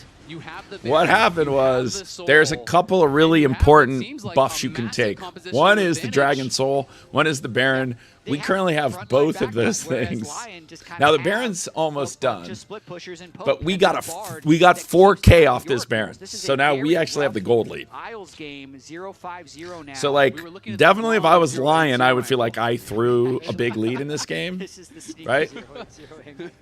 Because they did the thing that always drives me crazy is they opted into the fight with Impact, and their jungler showed, so we knew he wasn't available. Yep. The person in the call is Shio Wager from Plat Chat and the Vodfathers podcast. Yes. Valorant fan, League of Legends fan, someone who I know could at least talk some sense into me and other Valorant fans watching League of Legends. And then you make that mistake, they close the gap. And if Berserker is hitting, if Dokla is hitting, if Saint is hitting all at the same time, your team will So the Baron buff, so one of the big things it does is make your cannon super powered, so it does a lot more damage to the turrets, so they're easier to take. We are now ahead in this game. Like we are now, okay, so give me the game score Valorant terms. Given that we have now with the Soul. So with Soul, with the Baron buff and everything, it's probably like 10-8 for Sentinels. So by the way, Impact's shut that gold down to 1400, and Darkwings is 1800 up. Yeah, the big thing too is Rahel is up a little bit now too. And Rahel's actually hella fed. Oh my god. Oh, Rahel has 5 kills. Yeah, Rahel has 5 kills. He's got a Jack shows up. He's actually looking a bit stronger than Sivir right now. This is nice. Impact is online now, has the hull breaker, so going to be dealing even more damage. We now have a real chance to win this game. We had a real chance to win game 1 and insta through. Let's see what we can do this time. Because again, the one big challenge you have against Arise is at any time they can create a 3-on-1. And so you have to make sure you know where the Rise is, and you have to make sure you're not getting picked off. Because that's where the game can turn. Dokla's also really strong right now and about to hit level 18. It just feels like right now, Lion have had no answer around those objectives. But Rahel's leveled up. Impact has like really good resist, and if you just let the game go a little bit and he's in the side lane, he can win. It's all on Darkwings and Rahel, honestly, and how they play this one. So we have to win this match to go to Grand Finals. We are down 0-2. It's a best of 5. So if we win this game, it just extends the series to a 4th game. And in League of Legends, they're games, not maps. To that, if they have to wait for Baron, Lion Gaming is based in Mexico. For Sentinels right now, because the Baron itself will only give them. So this league is North America. With any item power spikes, and then Sivir's still kind of clearing the waves unless they full send it into an engage. You can see Rahel getting pretty tanky now, as he does have his Jack. Rahel getting tanky. You love a tanky Varus. Has a lot of MR now. Not going to be as easy to take down, but of course Rise has completed the Actualizer, which is a terrifying item. The amount of burst that you can put down if you get that angle is very. Baron's back up in 10. Are we just going to try and melt it? They're nowhere near. Like Inspired's still in the base. Inspired's still in the base. We're just taking this Baron, aren't we? Yeah, I think just based off Chemtech Soul and like the just timing right now. I don't know what Lion is doing actually. Sen are being very proactive, and they have a Nivea, so they can wall things off. Darkwings now. He did hit the Bard ult. Oh, they have so much space control from Sen. All right, here we go. We gotta win this fight. We gotta win this fight. We gotta win this fight. We gotta win this fight. This is kind of for the game. Come on, Rahel. You gotta kill Saint. Yes, you gotta kill Saint. Okay, here comes Inspired. We gotta stop Inspired. You can't kill everybody or this didn't matter. Okay, wait a second. Let's go! Wait, we have 3 people alive? Yeah. One of them's Impact, which is like the best person I have alive to take a base. Wait, He just said the game's over. We really got this? Yeah, you guys win. You have Baron buff with Yorick alive. You win the game. See how hard the fights are for LYON. Are we sure? That is insane. You guys were losing that fight until the very... Yeah, absolutely. So he has this item in his pocket called Hullbreaker. Yes. Every 5 attacks, he just does a chunk of damage to towers and structures. Oh, you're saying so he just melts these. Okay, So look at that right there. Boom, melted. All right, It's so happening they're again. still He also has dead. Demolish. Okay, back to Isles being alive so he can die again. Now, Isles can immune the... Can Isles immune the base or no? He doesn't have it. He can't immune the base, though. Only the turret. So it's over. It's done. JJ, This here we is go. 1, We go 4. 2. That's Oh, huge. Oh my god. Hambach got the Quadra there? It was a Hambach Quadra? That's crazy. That's what I think it said. Let's go. For those of you who showed up now, see, my tweet was good luck. You might not have noticed. I hadn't tweeted about the stream until we were down 0-2. Ah, I see. I see. The reverse sweep tweet. The reverse sweep. That's what I should have said. Come over for the reverse sweep. It actually happened. Yeah. We're back. So, I definitely thought they were going to get run over. Not the case at all. Sentinels team fighting is what got them to the position they were in playoffs, and they're showing it again. We were all ready to congratulate you, Raz, and say you're perfect. You've gotten every prediction correct, including this 3-0. Wait a second, Emily. How can it be a 3-0 if Sentinels won a game? If Sentinels took a game, well. You and I were right, Kobe. Oh, well, we might not be right. Maybe Sentinels comes back. all right, let's watch this. I got to watch the highlights in a game that we really won. Then it's worth play watching the that highlights. I wasn't sure if it was going to get punished or not, but it's basically a decision Sentinels make to soft contest this Drake here while also funneling some very much needed gold into Impact, because look at our itemization between this Gwen and this poor Yorick here. So basically what's going to happen is Dokla is going to push out this wave up on top side, and Impact is going to be sent to just catch it, right? And now they can Sentinels make the decision, we're going to keep Impact up here, even with this Drake fight down here. So Dokla TPs into this fight as we play it out.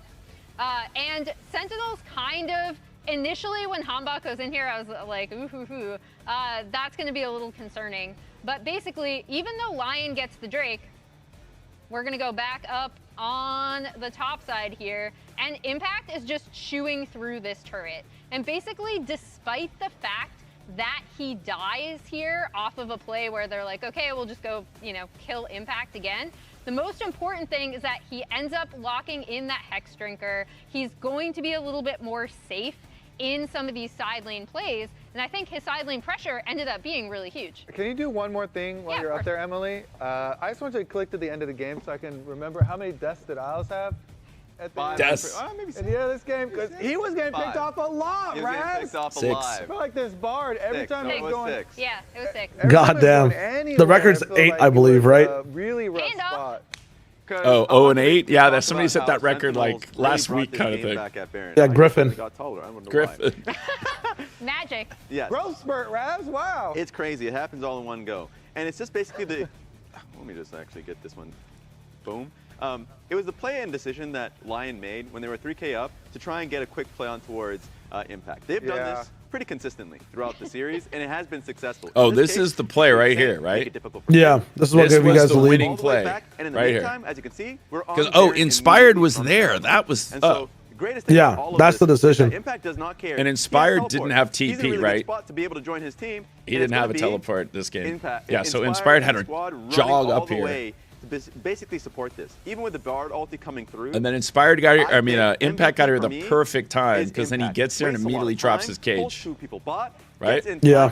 If this was a 5v4, right, LYON probably wins this. Right here, boom, there's his cage. And then Inspired was stuck. And then I feel like the decisiveness from this team during this fight to be able to pull the trigger. Yes, Saint's coming in, who he is already walking towards him, so he flashes away. And then Dokla walks straight through, and so immediately flash from Hambach and then pins him to the wall. It was just great coordination from this team to showcase excellent team fighting. And then from that point, they were able to escape. They go down bot lane. Guess what happens off of that one? They kill Bard again and win a large team fight. So they pull back what was a 3K gold advantage from LYON into a ridiculous swing. In fact, take a look at the PGB. here we go. This area is just insane to see this switch happen. And that was basically the Baron play into the bot lane team fight that, LYON ended up just losing and throwing 4 members away. So really cool to see from this moment and just to see how much damage. I was going to say, I just want to point out the difference in damage. Look who ended up coming back and doing a ton of damage. And I do think getting Impact back into that game, despite the fact that he was pretty much getting farmed topside in service of getting Dokla into a really great position, was so crucial, especially with him being able to make side lane plays, like you pointed out, at that Baron. 2 quick announcements. The first one is, that was the first quadra kill from a Skarner in LCS history. Flowers is so that's sick. On that one. And number 2, player of the game, Dark Wings. Dark Wings wins player of the game. Actually, I wonder what the fans thought from home, because it felt like it was a whole team play type of thing. I voted for Hambach, so I thought Hambach had a really good game to pull it back. It is Impact and his Yorick that won the fans' heart. The cages, Impact. Impact. The fans gave Impact the player of the game, which is so funny. You know, if you're getting camped, he was getting like completely shut down, but yeah, him surviving, TPing, giving Sen Baron, and getting that tier 2 turret. I don't think it's likely that we'll get a repeat of this game in the next game that we see. This game, LYON were very light on like structure in their team fight, not a lot of frontline and not a lot of CC. Meanwhile, Sentinels have multiple forms of terrain creation and huge front lines with CC. So we'll see about that game number 4. Do Sentinels have another in them, or are LYON going to put them out? Let's take a look and you'll see what's coming up next. All right, but I think that is the key, right? Which is Impact, who's a super veteran, right? Like no one has played in North America longer than him. Right? To have the mental to just be playing horribly, right? And then to turn around, like this entire series turned around because suddenly Impact got his act together, where most players, it's impossible, right? Yeah. And so that is really the testament to what a veteran can do for you. Is like, hey, here we go. Because like his play of not dying bot, TPing, and then putting that cage so that Inspired finally got to the Dragon Pit, but couldn't get in because of his cage while we took the we took the Baron. That whole combination was great. And it wasn't like we were all tilting. Yeah. No, true. And then he like kept his act together and really like played well. So it's pretty, that was fun to watch them have that durability. The one challenge for LYON, because they are a lot like us, which is they have a brand new team. Like, Inspired, like I said, he's the GOAT Western jungler. But at the same time, right, when you've never played with each other, because they're a brand new team, they've only been playing to each other this split as well, that when you get back to coordination and a team fight, right, that's where those things really pop up. Versus other times where he's be able to be super specific, telling everyone exactly what to do. This is one where we definitely flipped it around. And then those last 2 team fights, because that is what happened game 1. Like I said, the big challenge with game 1 was, and this is the one issue we've had, which is ever being willing to say, right now is not a good time to fight. We need to let that go. That's just not their current instincts, right? Yeah. Of like, if we push forward with this fight, it doesn't matter. It was kind of like Impact there, right? Where he kept greeting for the wave instead of basing. And instead of getting the wave, he also dies and doesn't get the wave. And so I think that's the one challenge. Elizabeth, yes, Shio Wager is on the call. Liz just showed up and said, is Shio actually here? He is here. I do exist. I'm in the business. So, and I said it was funny because when I said to someone on my staff, oh, I reached out to you and we're going to stream together. Like, what are you talking about? On Plat Chat, he spent 5 minutes saying what a moron you were. I go, you know what? It wasn't quite that specific. He was asking questions, which I then answered. Yeah, I truly just had, like, people make decisions and you had the opportunity to be transparent. I think the majority of people disagree with how it was done, but, like, there was also, I think the focus should be, that's the obvious part, whatever. What are the questions we can answer past that, you know? Like, you can roast, you can degrade, do whatever. I don't think it's as constructive as asking questions. So yeah, but like I said, if I boiled it down to one thing, 2 things, right? It's the thing you and I talked about on Twitter, which was what changes did we need to make to last year's roster, and did we need to fine tune last year's roster or blow up last year's roster, right? So that was a big decision. And then the second one was, like I said, the decision to no longer have John be the IGL. John did not step away from being the IGL. That's where Kaplan decided he didn't want John to be the IGL anymore. So if we get to a place where we wanted John to be the IGL, and now we're back to saying, okay, this experiment isn't working for a whole number of factors, and we're like, hey, we had a winning tradition here with John. He's still on our team. We'd like him to be the IGL again.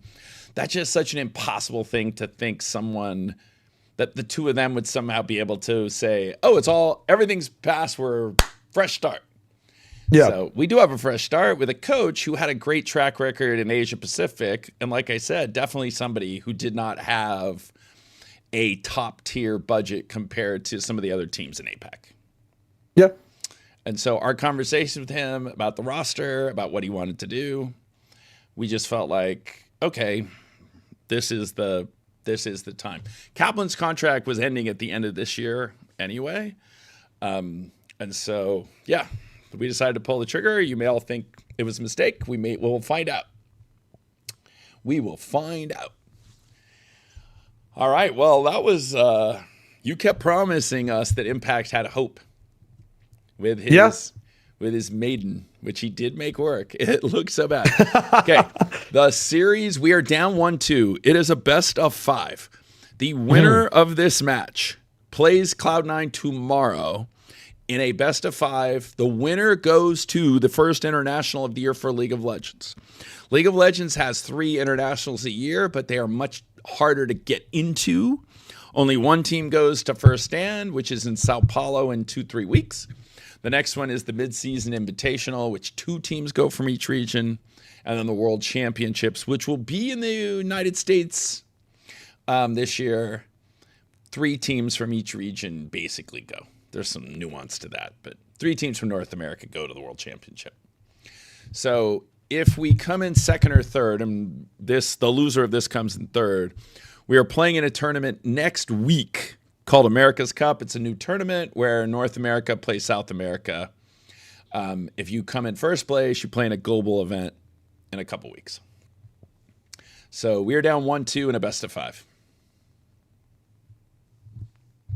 Reverse sweep activated. Reverse sweep. Oh, and by the way, there's a tradition, which we've now already had once, because we did go 5. Here against DSG, we were down 1-2, and we did go 5.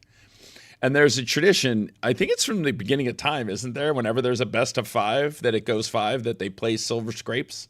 Yes. Is that from the beginning of time? I only started following League of Legends in 2016. I believe that's from season 2 or 3.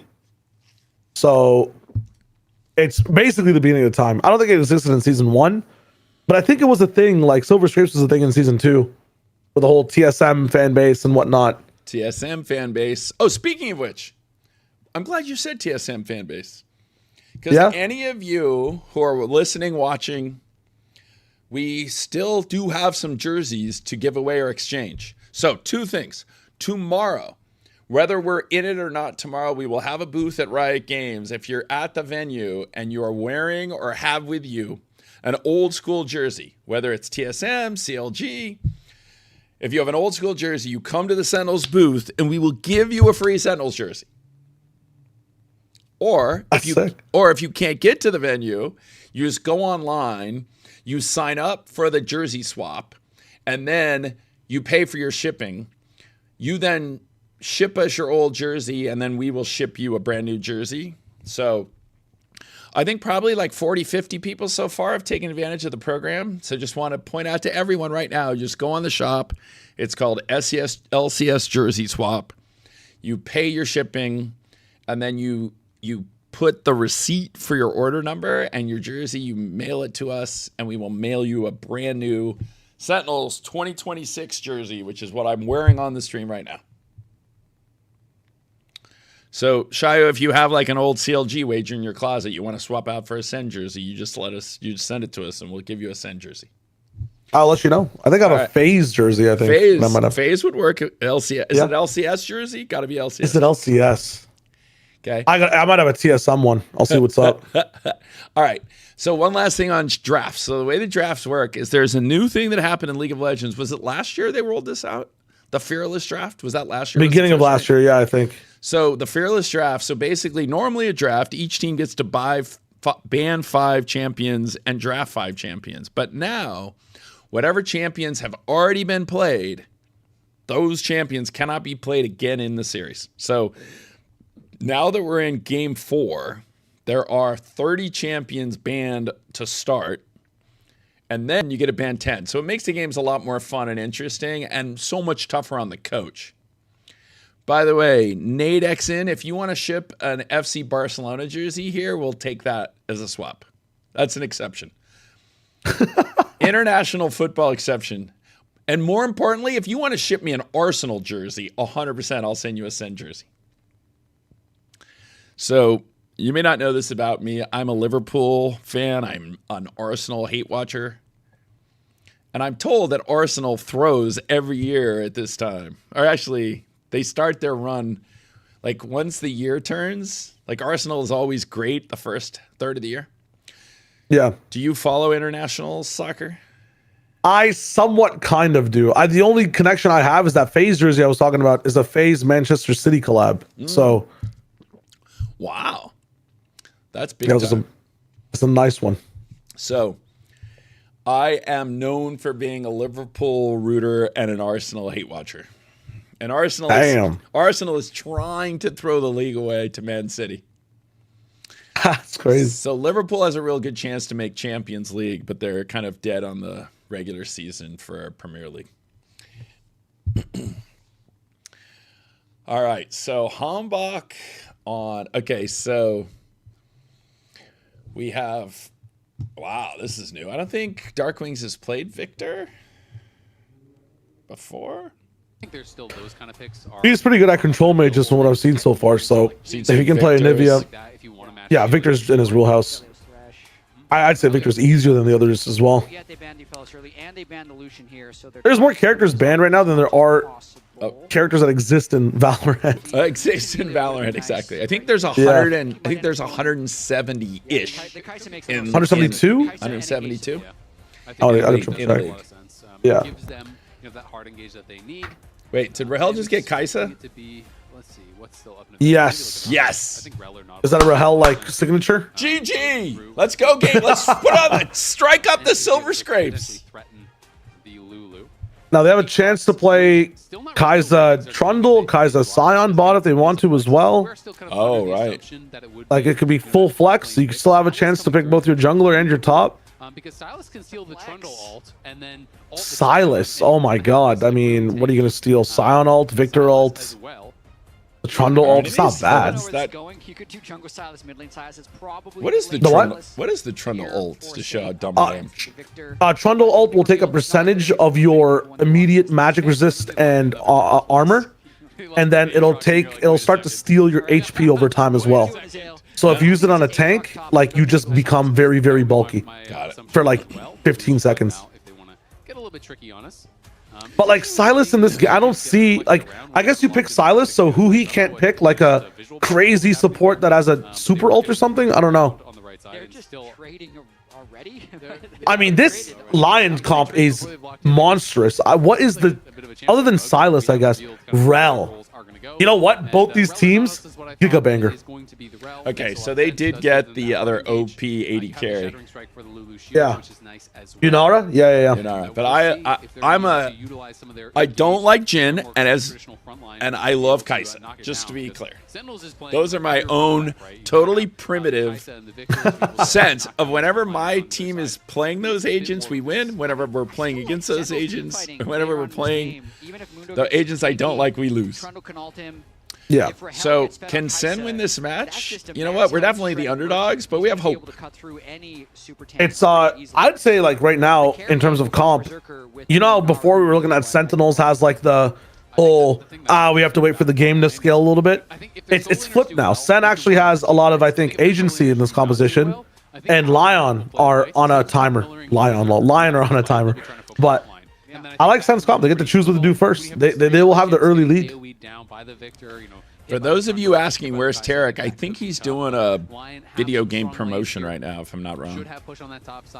Tarek has streamed a number. He streamed last week. But I've said traditionally Tarek is a big curse for the Valorant team, but he's been good luck to the League of Legends team. So this is Shio Wager on the call with me today. He is one of the hosts of Platchat and Vodfathers. How long have you guys been doing Vodfathers? Since the start of September last year. So just half a year. Oh, it's like 6 months. Yeah. And then I started casting VCL as well, so that's been fun. Oh, there you go. Yeah.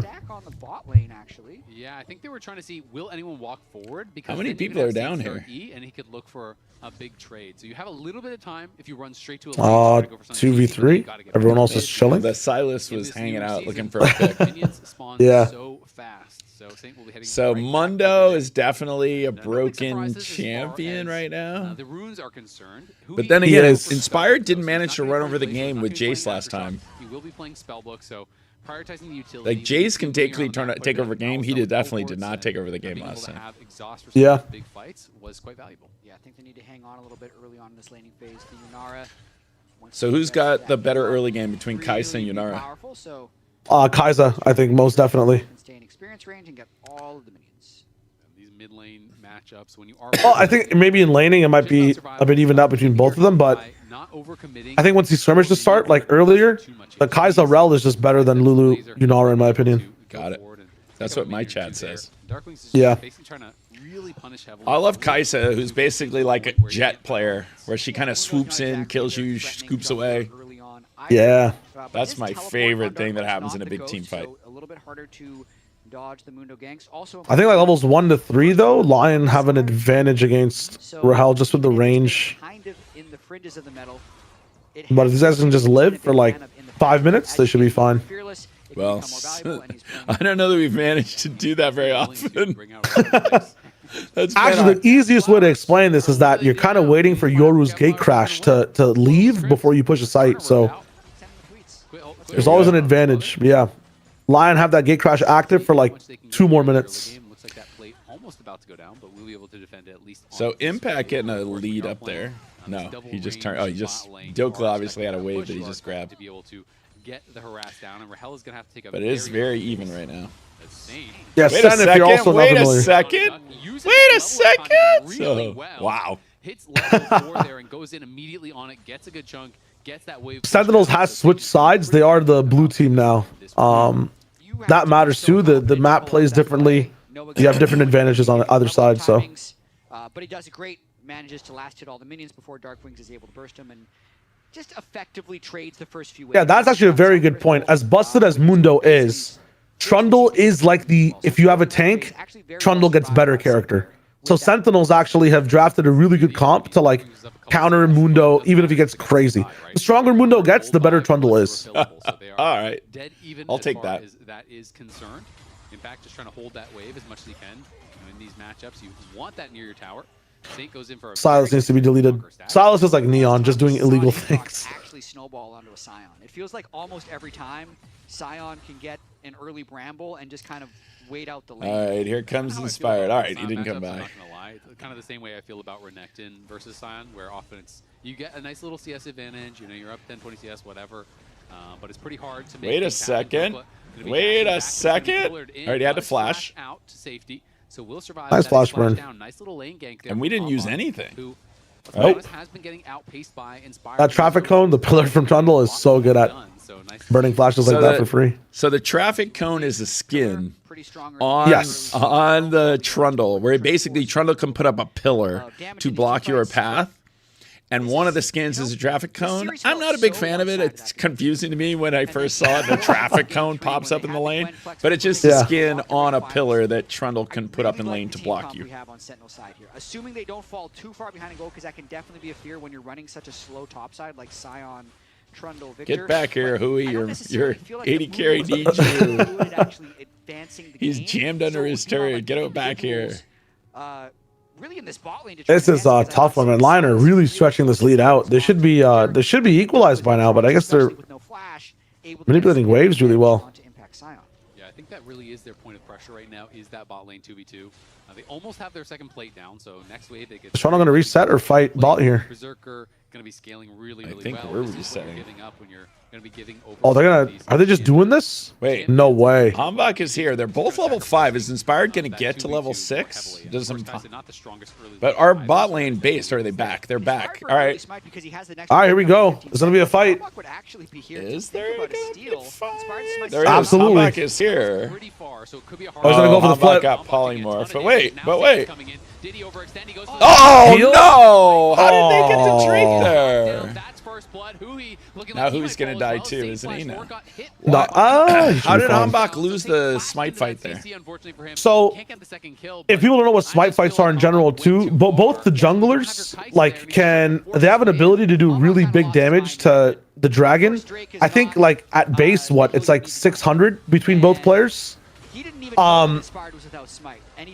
thought that Mundo might have like smite and Q'd at the same time. Like you can smite and use an ability, and it'll do like a larger portion of damage. So he was trying to predict the Mundo smite coming in faster and interrupting that. Wait, my chat said Impact didn't that Inspired didn't have his smite. There was definitely a weird over. Inspired didn't have his smite at all. That Inspired already used his smite. And that Hanbok smited. He just missed that 800? No, oh my god. That Hanbok thought he was in a smite fight. And so he should have, if he waited till 600, it was ours because Inspired already used his smite. According to my chat. Let's look. Here we go. Yeah, I wanna fight. Okay. Come Silas. They're gonna fight, okay? They're gonna fight. Don't run. Come Silas. I need a 6. I'm 6. I'm going. Victor is here. Here, Focus him. I Thunder. Yeah.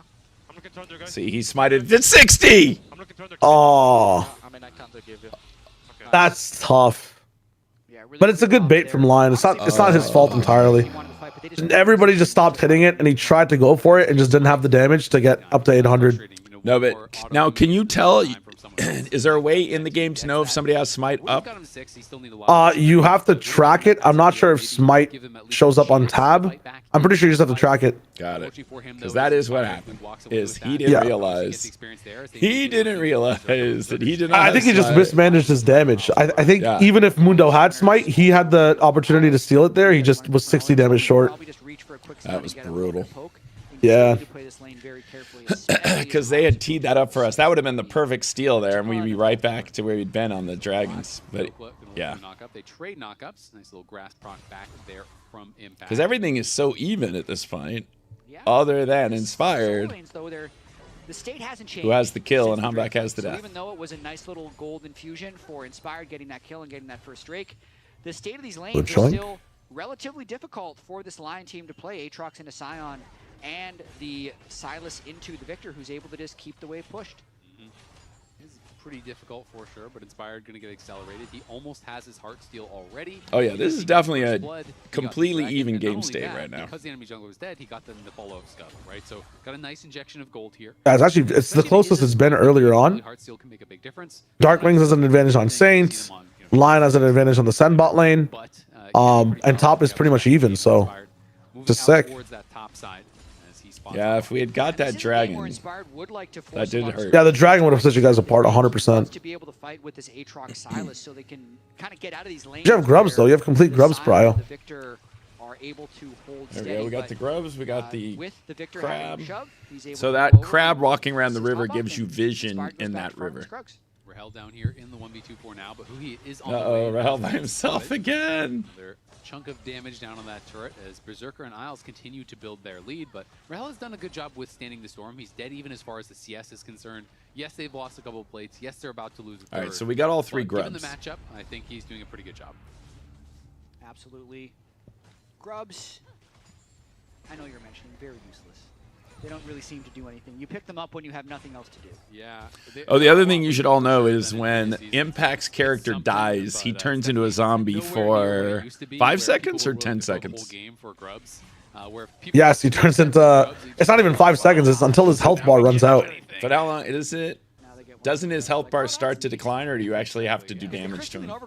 It does, but every time he hits something, he has lifesteal. So the later the game gets, the more zombie he gets to be. Got it. get chained. So yeah, it'll be confusing in the middle of a team fight because Impact will die, but his character will still be on the map and hitting people. But that's because he's in a zombie form, and then he quickly dies back once they hit him a couple times. But it is one of those things you get confused by watching a team fight. It's like, wait, I thought he was dead. In this case, Rahel will stay around, as you can see the MasterCard power. The MasterCard power spike. MasterCard powers? Dude, they are doing every form of activation. That's amazing. I appreciate it. I just don't understand what it was. Like, it's Heartsteel. So Mundo got to build Heartsteel, and once he gets that item, it's a huge spike for the character. Okay, they're immediately on the Drake. So they've definitely pivoted this game because the first 3 games, they were definitely not prioritizing Drakes. This game, they are heavily prioritizing them because they're on the Drake at spawn. It might be like a red side thing where it's a bit easier to do. True. Right. Yeah. Hextech is gone and Ocean is going to be gone, so we'll see what it is going Is it to going to be. be Chemtech again? It's a lot better this game though for Lion. Actually, so generally you're pretty unhappy about Chemtech is hugely amazing for Lion. Holy. the healing from Aatrox and from Silas and everything. Aatrox, Mundo, Lulu, all shield, all heal. Absolutely. So Silas as well. An early swap by Sentinels as well before the lane quest had completed. Oh, they double ulted. They just stare at each other. Wait, did he steal Darkwing's ult and then use Darkwing's ult on? Oh, wait a second! See ya! Let's go. Okay, we got now. We're even on gold now. Can we get some plates here? That's what happens with the early lane. No, that is the idea. You not reckon? Showed up. Yeah. I mean, look at this though, right? Top side, Sentinels, so much value, and Rahel gets the place if he wants. That's an entire wave they deny to Lion. Had forgotten that Sentinels had swapped early. So mid lane, as you can see, the only role quest. Oh, here we go again. Isles. The only thing he's done well today is annoy our backs. That kill mid was a direct consequence of swapping. That's it. Nicely done. You can see Isles moved in, got a little bit of vision down. You got a chance to do more though. As who he was able to use that Spellbook Ignite to great effect on that bot side. And it's just kind of a slow move forward here towards this next dragon where Sentinels are going to have to see, have they scaled up enough? Doku going to pop the World Ender. There's no way Doku dies, right? Looks like he has the Does he not? No, because that ult, right, just kind of makes you live, and Inspired's here. Yeah, they could still maybe pop him. No, there's no way. Burning the World Ender for the Silent Ultimate is a happy trade. Thing is, Saint's getting free farm top now. Get a Sunfire Cape and then move back into the top lane. So just is Impact going to get there? No, Hambak is. Oh, snap. Stolen away on that ultimate, but obviously no chance of actually chasing down. And so Impact's going to get the full wave? Yeah, because the cannon kind of slowed it down. All right, Rahel, is he going to get a plate here? He did. Berserker going to transcend oneself. He's going forward onto Darkwings, getting some good damage down, but the Arcane Storm traded back, and Darkwings kind of comes out on top despite the 1v2. Nice. Darkwings really well. In a 1v2 did more damage. Is really good on his picks. I'm going to say, I just want the record to show that Isles is not having a great series. That's all I want to say. Yeah, I think he's having the worst one. Maybe a reverse jinx. He comes back the next game. Yeah. No, he's going to come back this game and pull off a crazy ult in the middle of a fight, and you're going to say, oh, Isles saved him there. I mean, I hope he does because his character is the most point-and-click, bard troll thing in the world. He has to just sit beside his carry and press R. Of course, no damage there with him to threaten Saint, so Saint will just back it up. Is going for the Roa build here, so a little bit slower. You see a lot of Rocket Belt these days, but Roa, of course, has its own merit here. More of that kind of slow scaling style, and Lion is playing that sort of a game. It feels like they are looking to just scale. You're playing Yunara alongside that Lulu. You have the Mundo who wants to scale. It's a lot of champions who are happy for this to just go slow and steady. And if Lion don't like the angle for the team fight, so we kind of have to fight for this next Drake, so it's going to be a pretty big moment in the game. I think they can be pretty effective, even though Sentinels have some good scaling themselves. Yeah, for sure. But I feel like you could give this Drac. I don't want to give third Drac to Lion for free. Wait a second. Oh, his whole team's here, though. We'll be able to kill him before they get here? No. Not with ult. Hanbok, I don't think has ult to survive, does he? He does, but... Wait a second. Where's Huhi? Get here! Oh, we needed Huhi to engage on Dokla. Okay, wait a second. Wait a second. Darkwing. They can. Ah! Wait a second! What are you doing? What are we you doing? Wait a second. Wait a second. I wonder if what is this fight? Blasco, not a baby North American League of Legends. Blasted in the middle of his team. Yeah, that looked insane. Darkwings flying into the middle of the team after a lost fight. Big play there actually by It's LYON. just a misinput. You know what? The best thing about it is that this team's not ready to do Dragon now. It's got to reset everything. He's going to give him that inside track onto Soul Point. Not to mention Darkwings right, Impact level 12. Top after this, since they'd spent both Soul Laners bottom lane, don't want to give up that top lane turret. It's going to be likely a big play for LYON. Yeah, watching this one more time, I understand why they want to go for Dokla, playing aggressively in the lane, but his teammates are here. See them until now, when it's kind of too late, and Humbug needs to flash probably the thicker part of the wall and get under turret if he wants any chance of living. But the problem is, again, him using his flash here is not great as we get ready for a dragon fight, right? Yeah. Exactly. That's what Jao was saying. If he used that flash very early, then like at least he'd be alive for dragon, getting more gold. This is crazy. Wait a second. Oh, that was the replay. Threw me off. Yeah. I got replayed. You're chilling. I got replayed. The one thing is, League of Legends broadcasts overvalue replays over live action. There'll be time where something. A lot of the time, there's dead action on live. There's like nothing going on. Yes, but there's times where there's a fight happening and they'll put it in picture instead of the replay of the prior fight. It's like, can we watch the fight happening? All right, so Impact TP down. Can we just get this? Can we get this? Can he keep Inspired away? All right, there's the cone. Yes. Nice. Okay. What will it cost? No cost at all. No cost. I like it. Maybe we lost a top wave. Might lose a mid lane turret. Oh, we're gonna miss the turret. They are. They're getting the whole turret. I feel like LYON didn't need to go push. Okay, wait a second. Are we really gonna try and kill Dokla again? Oh, he's going to die. Boom. Wait a minute. And now, do we have a wave here? We can immediately take this turret. And Darkwings is covering mid, so they're all right. It's dead even. They can get a second turret here, actually. We have a wave and 4 people here. We're gonna get the spot turret. And we're gonna give up the Herald, but we're back to the thing I always laugh about. Why take the Herald when you can just take the turret? Yeah. It's true. Like, good, you take the Herald, we'll just take your turret. I'd rather have the turret.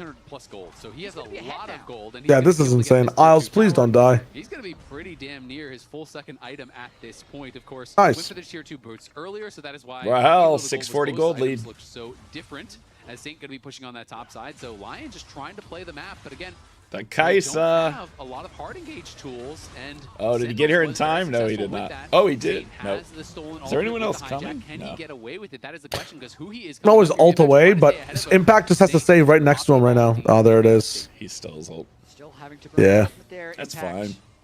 Just a brick in these side lanes. Well, there's kind of nothing to do up here now. There's only one midget. Is there a wave coming? Yeah, kind of.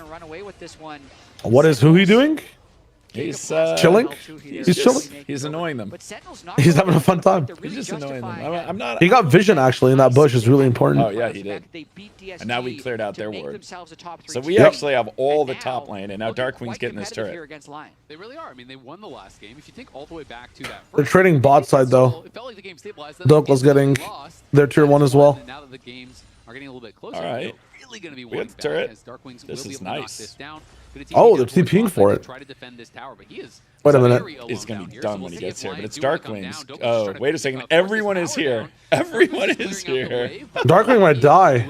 Never mind. No, everybody was here. Yeah, everybody's here. It's crazy. He was here. Darkwings is scaring me a little bit this game. He had the one nice play on the Victor. I'm like, he really thinks he's kamikazing. Blast cones into the middle of the team. Teleporting to dying turrets. This has actually been a really good display from Sentinels though, right? Like, y'all have taken that tier 2 turret. You've been covering the whole map still.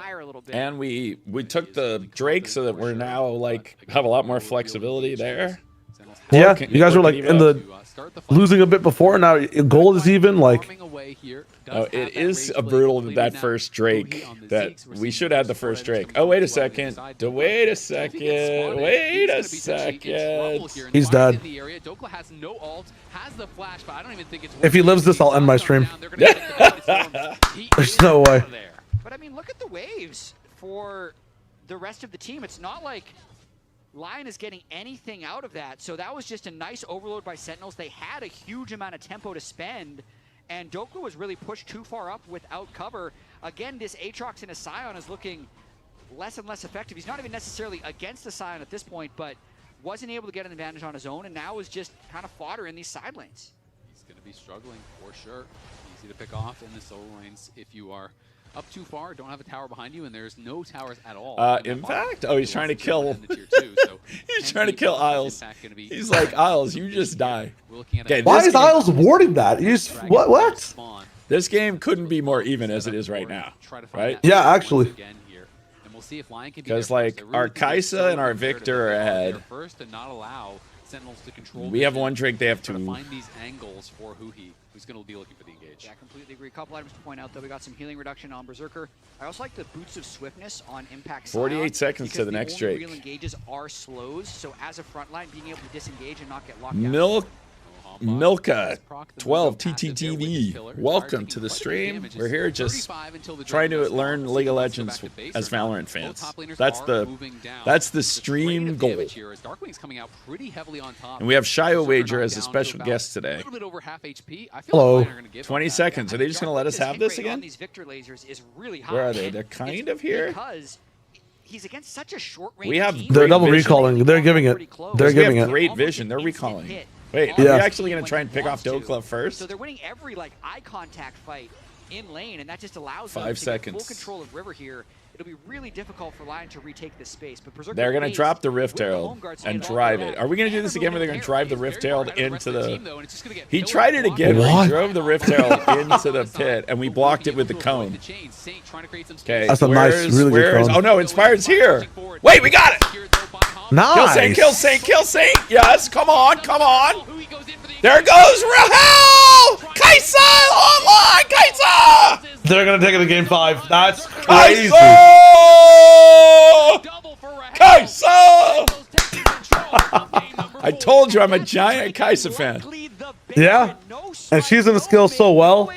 Golden glue is a golden glue. Yeah, he's like hyped up too. Baron's up and Inspired's dead for 20 seconds. We get the Baron. Easily. Kaisa just melts this. Kaisa! Let's go. Oh, Kaisa backs and gets Dusk and Dawn as well. It's a really big spike. It's like Kaisa now it's like getting an op. Kaisa now has a 2K gold lead. Yeah. Not going to be able to get it with the Glitter Lance. That is Baron. That is 2 dragons in a row. That is an over 3,000 gold lead and full control for Sentinels. 3,000 gold lead with Baron. So much range as well as good trigger pull in this team fight. You could see LYON a little bit of desperation. Now, to be fair, Inspired was here, so Inspired definitely could have taken this. This time, at least, we got it. Who he jumped in and blocked Inspired, I think. Is that what happened? And then look at Rahel as he just changes his position twice in this fight. Get the last hit onto Inspired, and then sure you have Yunara Lulu, but he ain't taking down all those. Boom. Yeah, the whole team is playing so well. And we talked about it in the draft, but this. Boom. Take Yunara.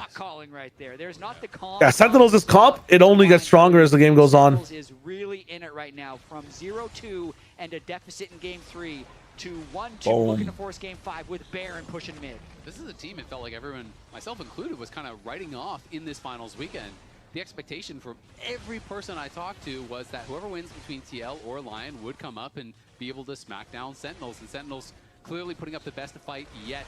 Inspired here. Face check, Hombach going forward. They do have a off. Not going to be able to chase in for a kill, but all right, we can get the top turret too. Down last game, and that is the danger. They have a lot of CC, and that subjugate makes him so much more squishy. Yeah, just rewatch that fight again. That was a very nice CC lock, but a lot of stuff flies through. Silence. Victor W. Rahel. CC. Don't die while we take this turret. Rahel, don't die. To be inefficient with it and ended up just dying. And look at this Goldie just kind of exploding here. Boom. To being 4,000. Nice. It feels like the scaling is on the side of Sentinels with their current power spike. Wait a second. Are we getting this turret too?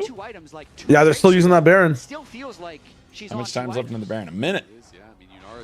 Again, Trundle is such a good taker. So is Scion. Like. Okay, wait a second. Wait a second. Rahel! Let's go! So sick. Uh-oh, Rahel's about to die. He might live this. He's look at this. He's got like, I don't know, El Presidente security guards next to him. It's so hard to get. Oh, there he goes. Oh, That- never mind. Like Well, I you run said. away from your security, you're probably gonna die.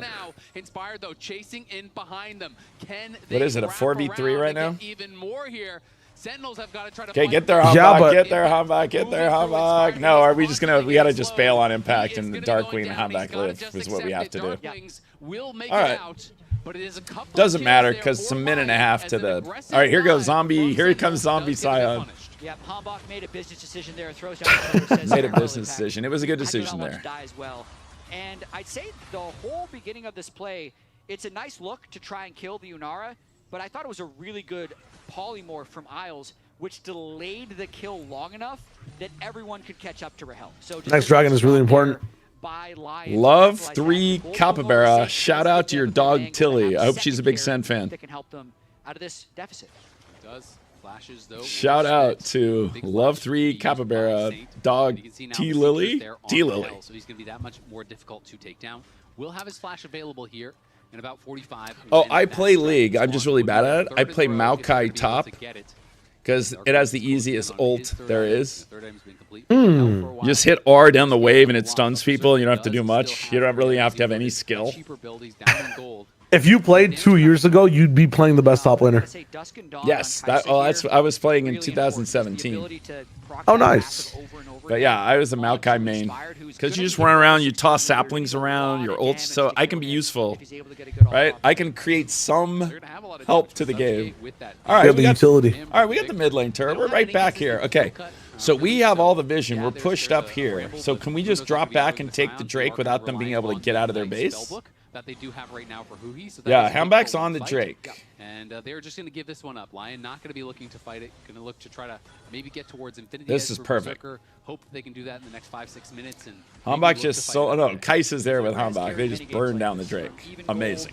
If he's the one that's all right, he can make it happen. But Rahel's Kaisa just has more gold, right? There's going to be a lot of fights here potentially where if any CC reaches Berserker, Rahel's going to try and fly in for an execute onto Berserker specifically, and then they'd worry about the super tanks later. Going to be really interesting to see how these last few minutes of this game play out. There's just so much threat on Berserker. we are currently winning. Okay, Shio, what's your Valorant score call right here?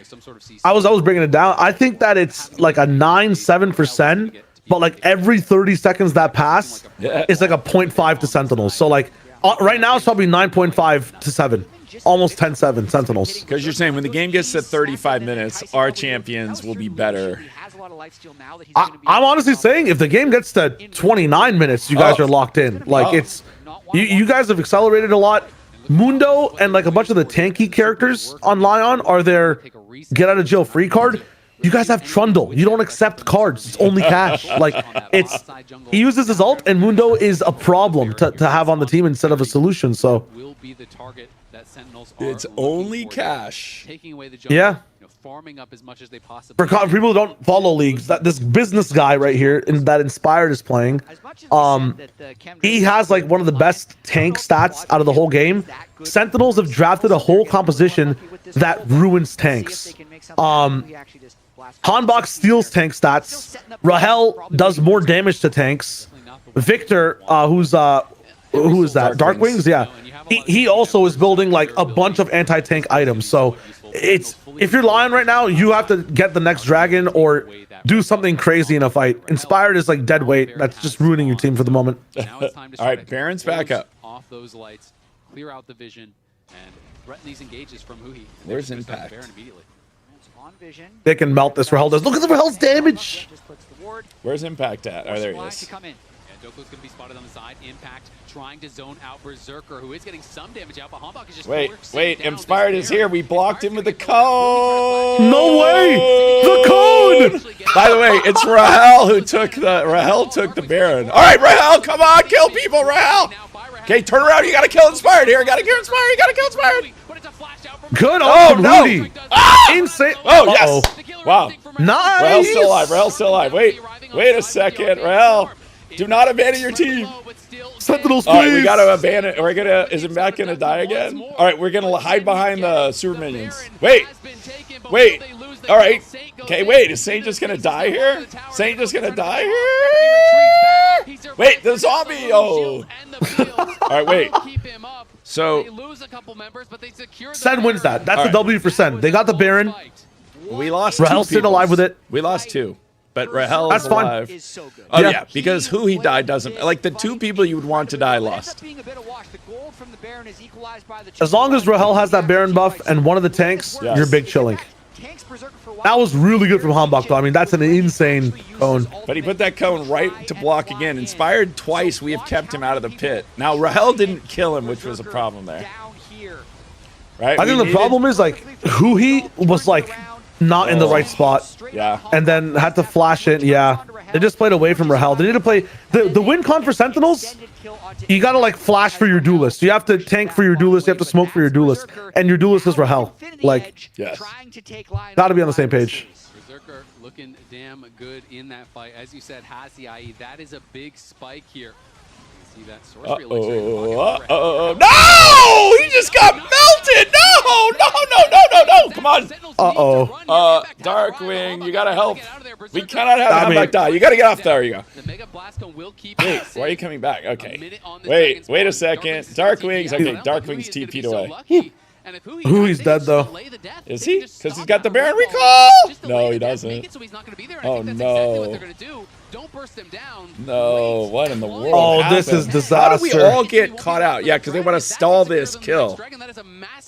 They want to stall the kill on Huhi so that he doesn't get a respawn until the dragon comes. Yeah. That was a disaster. What happened? How did Rahel get picked? Cut out. STRL Nova, welcome to the stream. Queen Nova, welcome to the stream. Join League of Legends. That was a tough throw. After getting the Baron, we definitely did not capitalize. The comeback now for LYON. And now we're in a 4v5. We should be taking. A little bit of respect. Shouldn't we just push top and not be like worrying about this Drake? Let the Mundo get melee range on you and then knocked up by the wild. Drake is a big win con for Sen. I think you're right though. Yeah, Sion is going top. We don't even need to watch. We don't even need to watch this dragon take. We don't need to be there for it. We threw that one. That was a mistake. Very big Mundo goes really fast towards you, and he's gonna. That was yeah, knowing that a judge is in garage and going there anyways, like. Walking easiest while getting flashed. Yeah, like running past the molly. It's playing like wolves pretty much in China. Any of their games, you can go watch them. So Baron buff. All right, are we gonna get this mid turret? Very ineffective Baron for them. Slight lead, and unless another crazy fight like that. Wait a second. Wait a second. Somebody hit the turret. Somebody just hit the turret one time. Can we get a hit on this turret? Can we? There we go. All right. That was big. He's gonna have to run back to base to heal. That was big. Pushing into the base, still feeling confident here. How far will they go?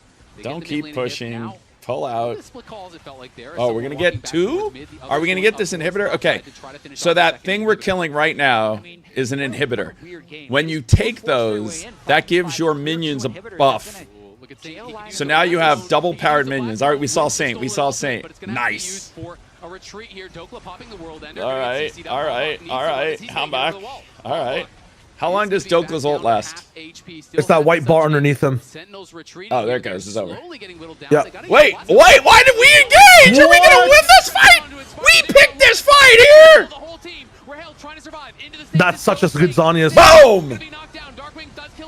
Ah! Who can die? That's Berserker is going crazy. All right, we each lost one. We lost our. But to be fair. We lost our support. They lost their mid. But what were we doing? That was so ambitious. Very ambitious. Trying to flip the game. It's just, again, both these teams now, like Yunara's online and has 4 items. They've got the same win con. It's actually just Rahel versus. Wait. They didn't want to hit it. Wait. What were we trying to do there? I think they weren't trying to hit it entirely, and someone hit it early. It ends up being a 1-for-0. It didn't end up being a 1-for-0. It was a 1-for-1. Look at Golden Glue. Golden Glue looks like me watching a match. Unfortunately for them, but it is a trade of flashes. I mean, at 90%. But if it was a plan, that's one crazy plan. All right, this game's at 34 minutes. Now what's your take? We'll see though. We do have, take is, but we do have 2 inhibitors, right? So that is the inhibs are huge. It's just you have to like the inhibs will respawn again in like I think a minute and a half.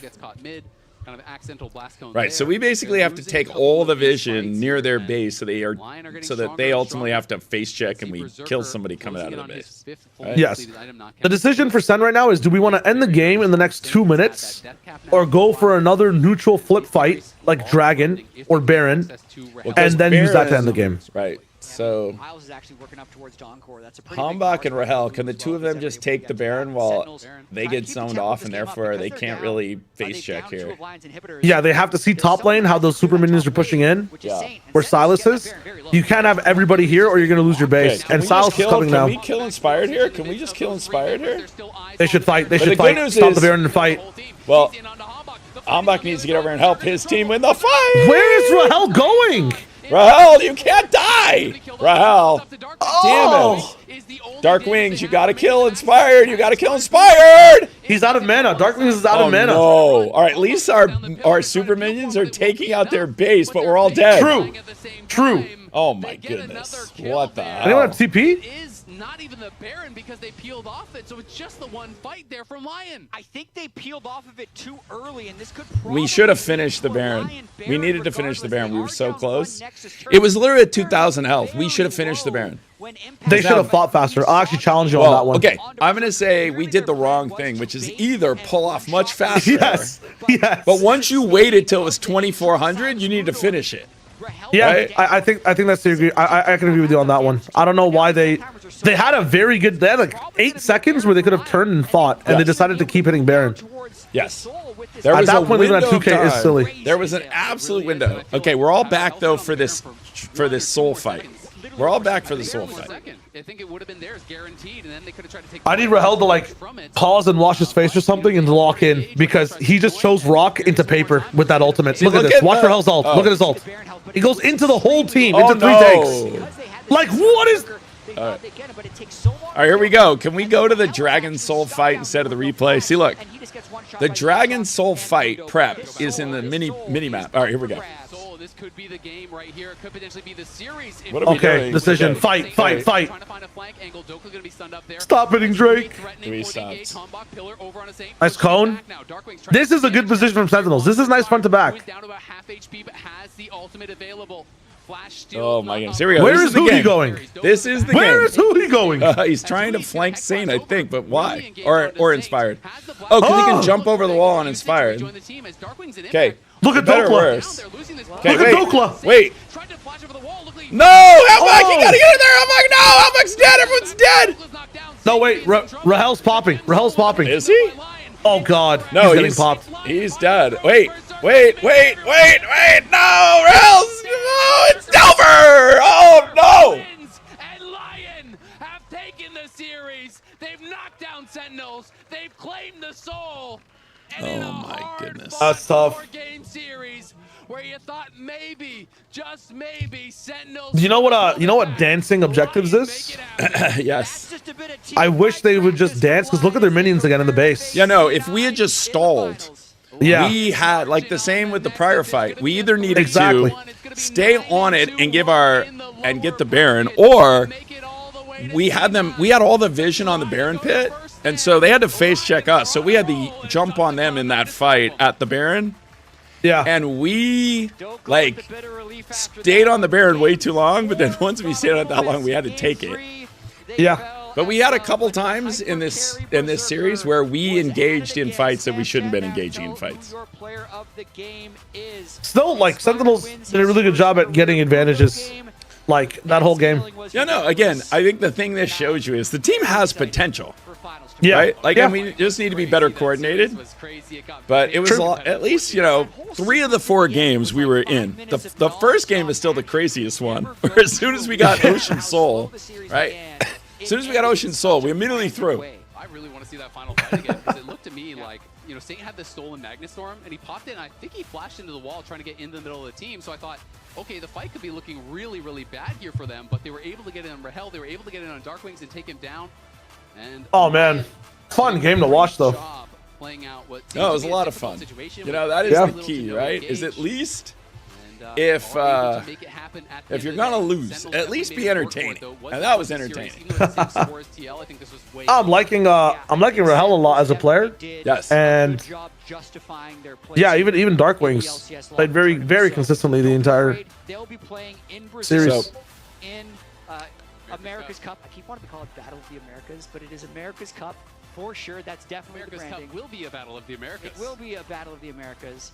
Sentinels is going to be going there, as well as the loser of tomorrow's series with the winner going to first stand. So it's been quite a ride in the lower bracket here for LYON.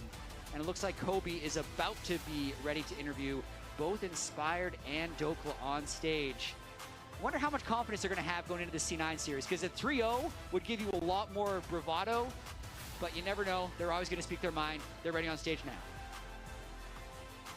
Holy, okay. The end of that game, did your shot calling get any more hype, or was it the same calm that we're expecting? Honestly, I don't remember. The game was kind of feeling lost, but yeah, I mean, the Real didn't have Slash in the last team fight, so we knew it could be winnable, and I think the comms were pretty chaotic in that fight, because Berserker was 1 HP, their Kai'Sa was 1 HP, and we felt like whoever dies first will lose, so I don't remember exactly what happened. Honestly, I thought this was going to go to a game 5 until the moment when you walk down Rahel in the mid lane. What was the comms like that, where you're like, well, this guy's too far up? Just come mid or we lost, so... Yeah. Well, you did. You went mid and you didn't lose. Dokla, obviously we've talked a lot about the champion flexibility that you've shown recently here in playoffs. What was the big kind of change as far as the philosophy for Champ Select for the team? Is that a lot of like player driven, Champ Select, or is it coming from coaching staff? This one was coaching staff. I mean, I think they just banned Vayne on the 4-5 a lot in the draft, so they were prepared for it. Yeah, just whatever the coaches go, and I'll give my input as well. But yeah, I am flexible. Yeah. Rigby was saying all of your players are flexible, and it helps a lot. As far as the top and jungle, you've also been ganking a decent amount when Dokla does have these picks that are fairly volatile. Is that just due to the comp, or have you guys also worked on your synergy? I think just due to the comp. When I have nothing to do, I will just look for a gank, and it happens that people are inting a lot recently, so yeah. That's right. All right, well, that was a lot of fun. Thank you for hanging out. Yeah, no problems. That was, game 1. See, the funny thing about game 1 was we were behind the entire time and then somehow managed to get the Ocean Soul. But it was, right, but the team couldn't mentally make that shift of we're not desperate anymore. It's like, oh, we now have a time to like regroup and get set and pick our fights, right? So that was game 1, which was so bizarre. Is the second we got Ocean Soul, we immediately picked a fight without our ults, without our flashes, and lost. This one, it was more about that one Baron fight where we either should just be we had complete vision in the river, they had none, right? Yep. So if we just waited for them to walk in and face check and just killed the first guy in, or once we've gone that far down and spent that much energy on the Baron, we got to try and get the Baron and go out. But that was those are the risky strategies, right? Like you also saw the super minions were flooding that base. Yes. You stall for like 40, you don't even do either. Like we'll get one TP in, it's done. Or just wait for that, then do Baron. Yes, because then someone could just TP into the base onto one of the super minions, right? Yep. Or you do Baron like 4v5 or 5v3. Yes, after like you pick someone. Yep. And then even after that loss at the Dragon, you had super minions coming again. Stall for 40 seconds. Same thing, but we're starting Dragon early. I'm like, it's risky. You're trying to take ownership. It makes sense, but you spent all that time in the base getting the inhibs. You got to use it. Yeah, like I said, it's a new team, but coming in third in this first tournament, and like I said, going toe-to-toe with LYON here, because last week, Cloud9 definitely showed us they're the class of the league. Yeah. But this was, like I said, other than game 2, it was a really competitive series, so it was a lot of fun. Oh, yeah. Well, thank you for coming and hanging out. And for chat, 3 key questions everyone asked relative to trials. Hopefully here in the next week, certainly in the next 2 weeks, we should have our roster pretty much set. next weekend, Tarek's doing a watch party. So if you're in New York, Tarek's going to be hosting a Santiago watch party from New York. So we'll have all the information of that. If you go to the SEN shop, we'll be sending out an email about it soon. So you can go hang out with Tarek and watch Santiago when the playoffs start Friday and Saturday. I think as Shio likes to say, it's March 6, 7 is the dates. is the dates. Yeah. And thank you all for hanging out. And like I said, thank you for coming by and helping to... I said, I don't know enough about the game to really help people learn the game, but I can give them kind of the basics of the game. So thank you for coming and hanging out today. Yeah, no worries. Hope you guys learned some stuff. Hope that we all had some fun. And yeah, thanks for answering the questions too. It was a really good time. Awesome. All right. Awesome. Take it easy. Peace. Right. Bye-bye. Bye. All right, chat. Thank you so much for hanging out. Like I said, we'll put out more information about the watch party for next weekend. So if you're in New York, gonna be in New York, around New York, the watch party will be going on there. But yeah, both games 1 and 4, we really had it. That one, game 4 in particular, that was rough. Like game 2, we just did not play well. They just run us over. So you're like, all right. But yeah, this one, given the lead we had, what's he doing to Minikubert? They were able to stomp them out. And even though you could see, based off of what the fans in Twitch chat were voting, 25% going to Dokla, 17% to Inspired, like, it was pretty well even. I thought it would be a little bit more towards Saint because he had some heroic plays in that last game. But you have to give Berserker and Isles, especially like as a combination, the respect that they deserve in lane, and then Berserker throughout the rest of the game as a team fighter. He is just such a valuable asset to have. Yeah, and one thing I think that is both LYON and C9 have in common is that their jungler can play through any of their lanes, right? So that makes it a super interesting matchup. With one team being thrown out, we got to see the look at the bracket and who is left in, and it's Cloud9 and LYON in our grand finals for lock-in tomorrow. Tomorrow, be here. I cannot wait for this one. You know what's here before that starts, though? So everybody, we're playing. That's true. So we're playing in America's Cup next week. So I'll post out the information or follow the SEN League of Legends Twitter account. But the America's Cup starts next week. I think it might even start Wednesday or Thursday. It starts very soon. Like the team's flying to Brazil on Monday, I think. So so there will be more League of Legends to watch. Because again, I think certainly for this team, it's a brand new team getting its rhythm together. Having a tournament like that to play in is definitely a great way to get extra reps in. So you'll have, like I said, so you can watch. Hopefully I'll be able to, depending on the times of when the matches are, hopefully I'll be able to stream those as well. But thank you all for coming by and hanging out. And I will give everybody information about when the LYON, about when the next matches are. All right. Awesome. Thank you, everybody. There you go. Wait, there's back to, I guess maybe it was the advantage of the coach wearing a suit instead of Sentinels merch. All right, let's watch the last highlight reel, and then we'll sign off. Look here. I'm zoning the other guy. Okay. Go Baron. Come, help. Coming. Oriana no flash. In the range no flash. Come. Oriana no flash. I can flash combo her in 4 seconds. She is on it. Okay, I will go if she gives me range. Keep clicking. Go. Has on it. It's fine. Get the mid-wave now? Yeah, I go. Nice. Can we end? Yeah, we can. 31 minutes in, the Nexus will fall. LYON take game number 1.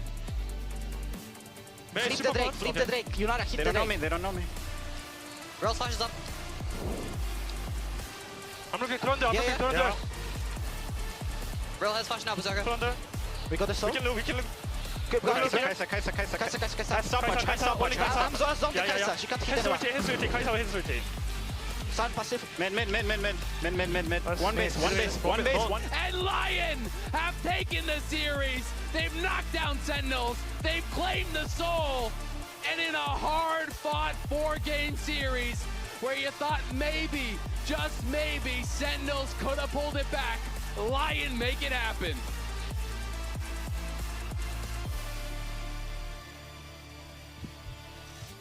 Pit. Yeah, I think so too. I went to Okay, flip the Drake. Flip the Drake. Lunara, hit the Drake. They don't know me. They don't know me. Rails flash is up. I'm looking Thunder. I'm looking Thunder.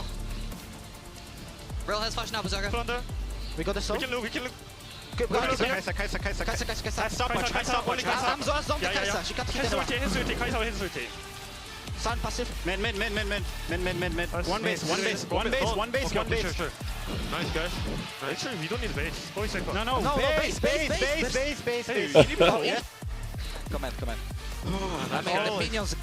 He said we don't need a base. They needed a base because our super minions were in their base. I lost 2 minions right now.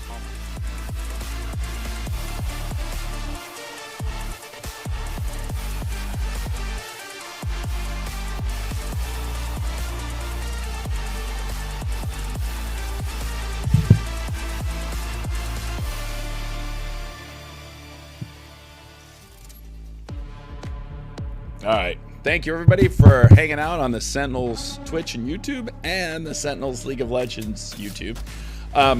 Whenever it's a big match, we stream it on the Sentinels main YouTube channel as well, just to give more people a chance to know we're playing and come by and watch. So thank everybody for hanging out, and we will see you all very soon.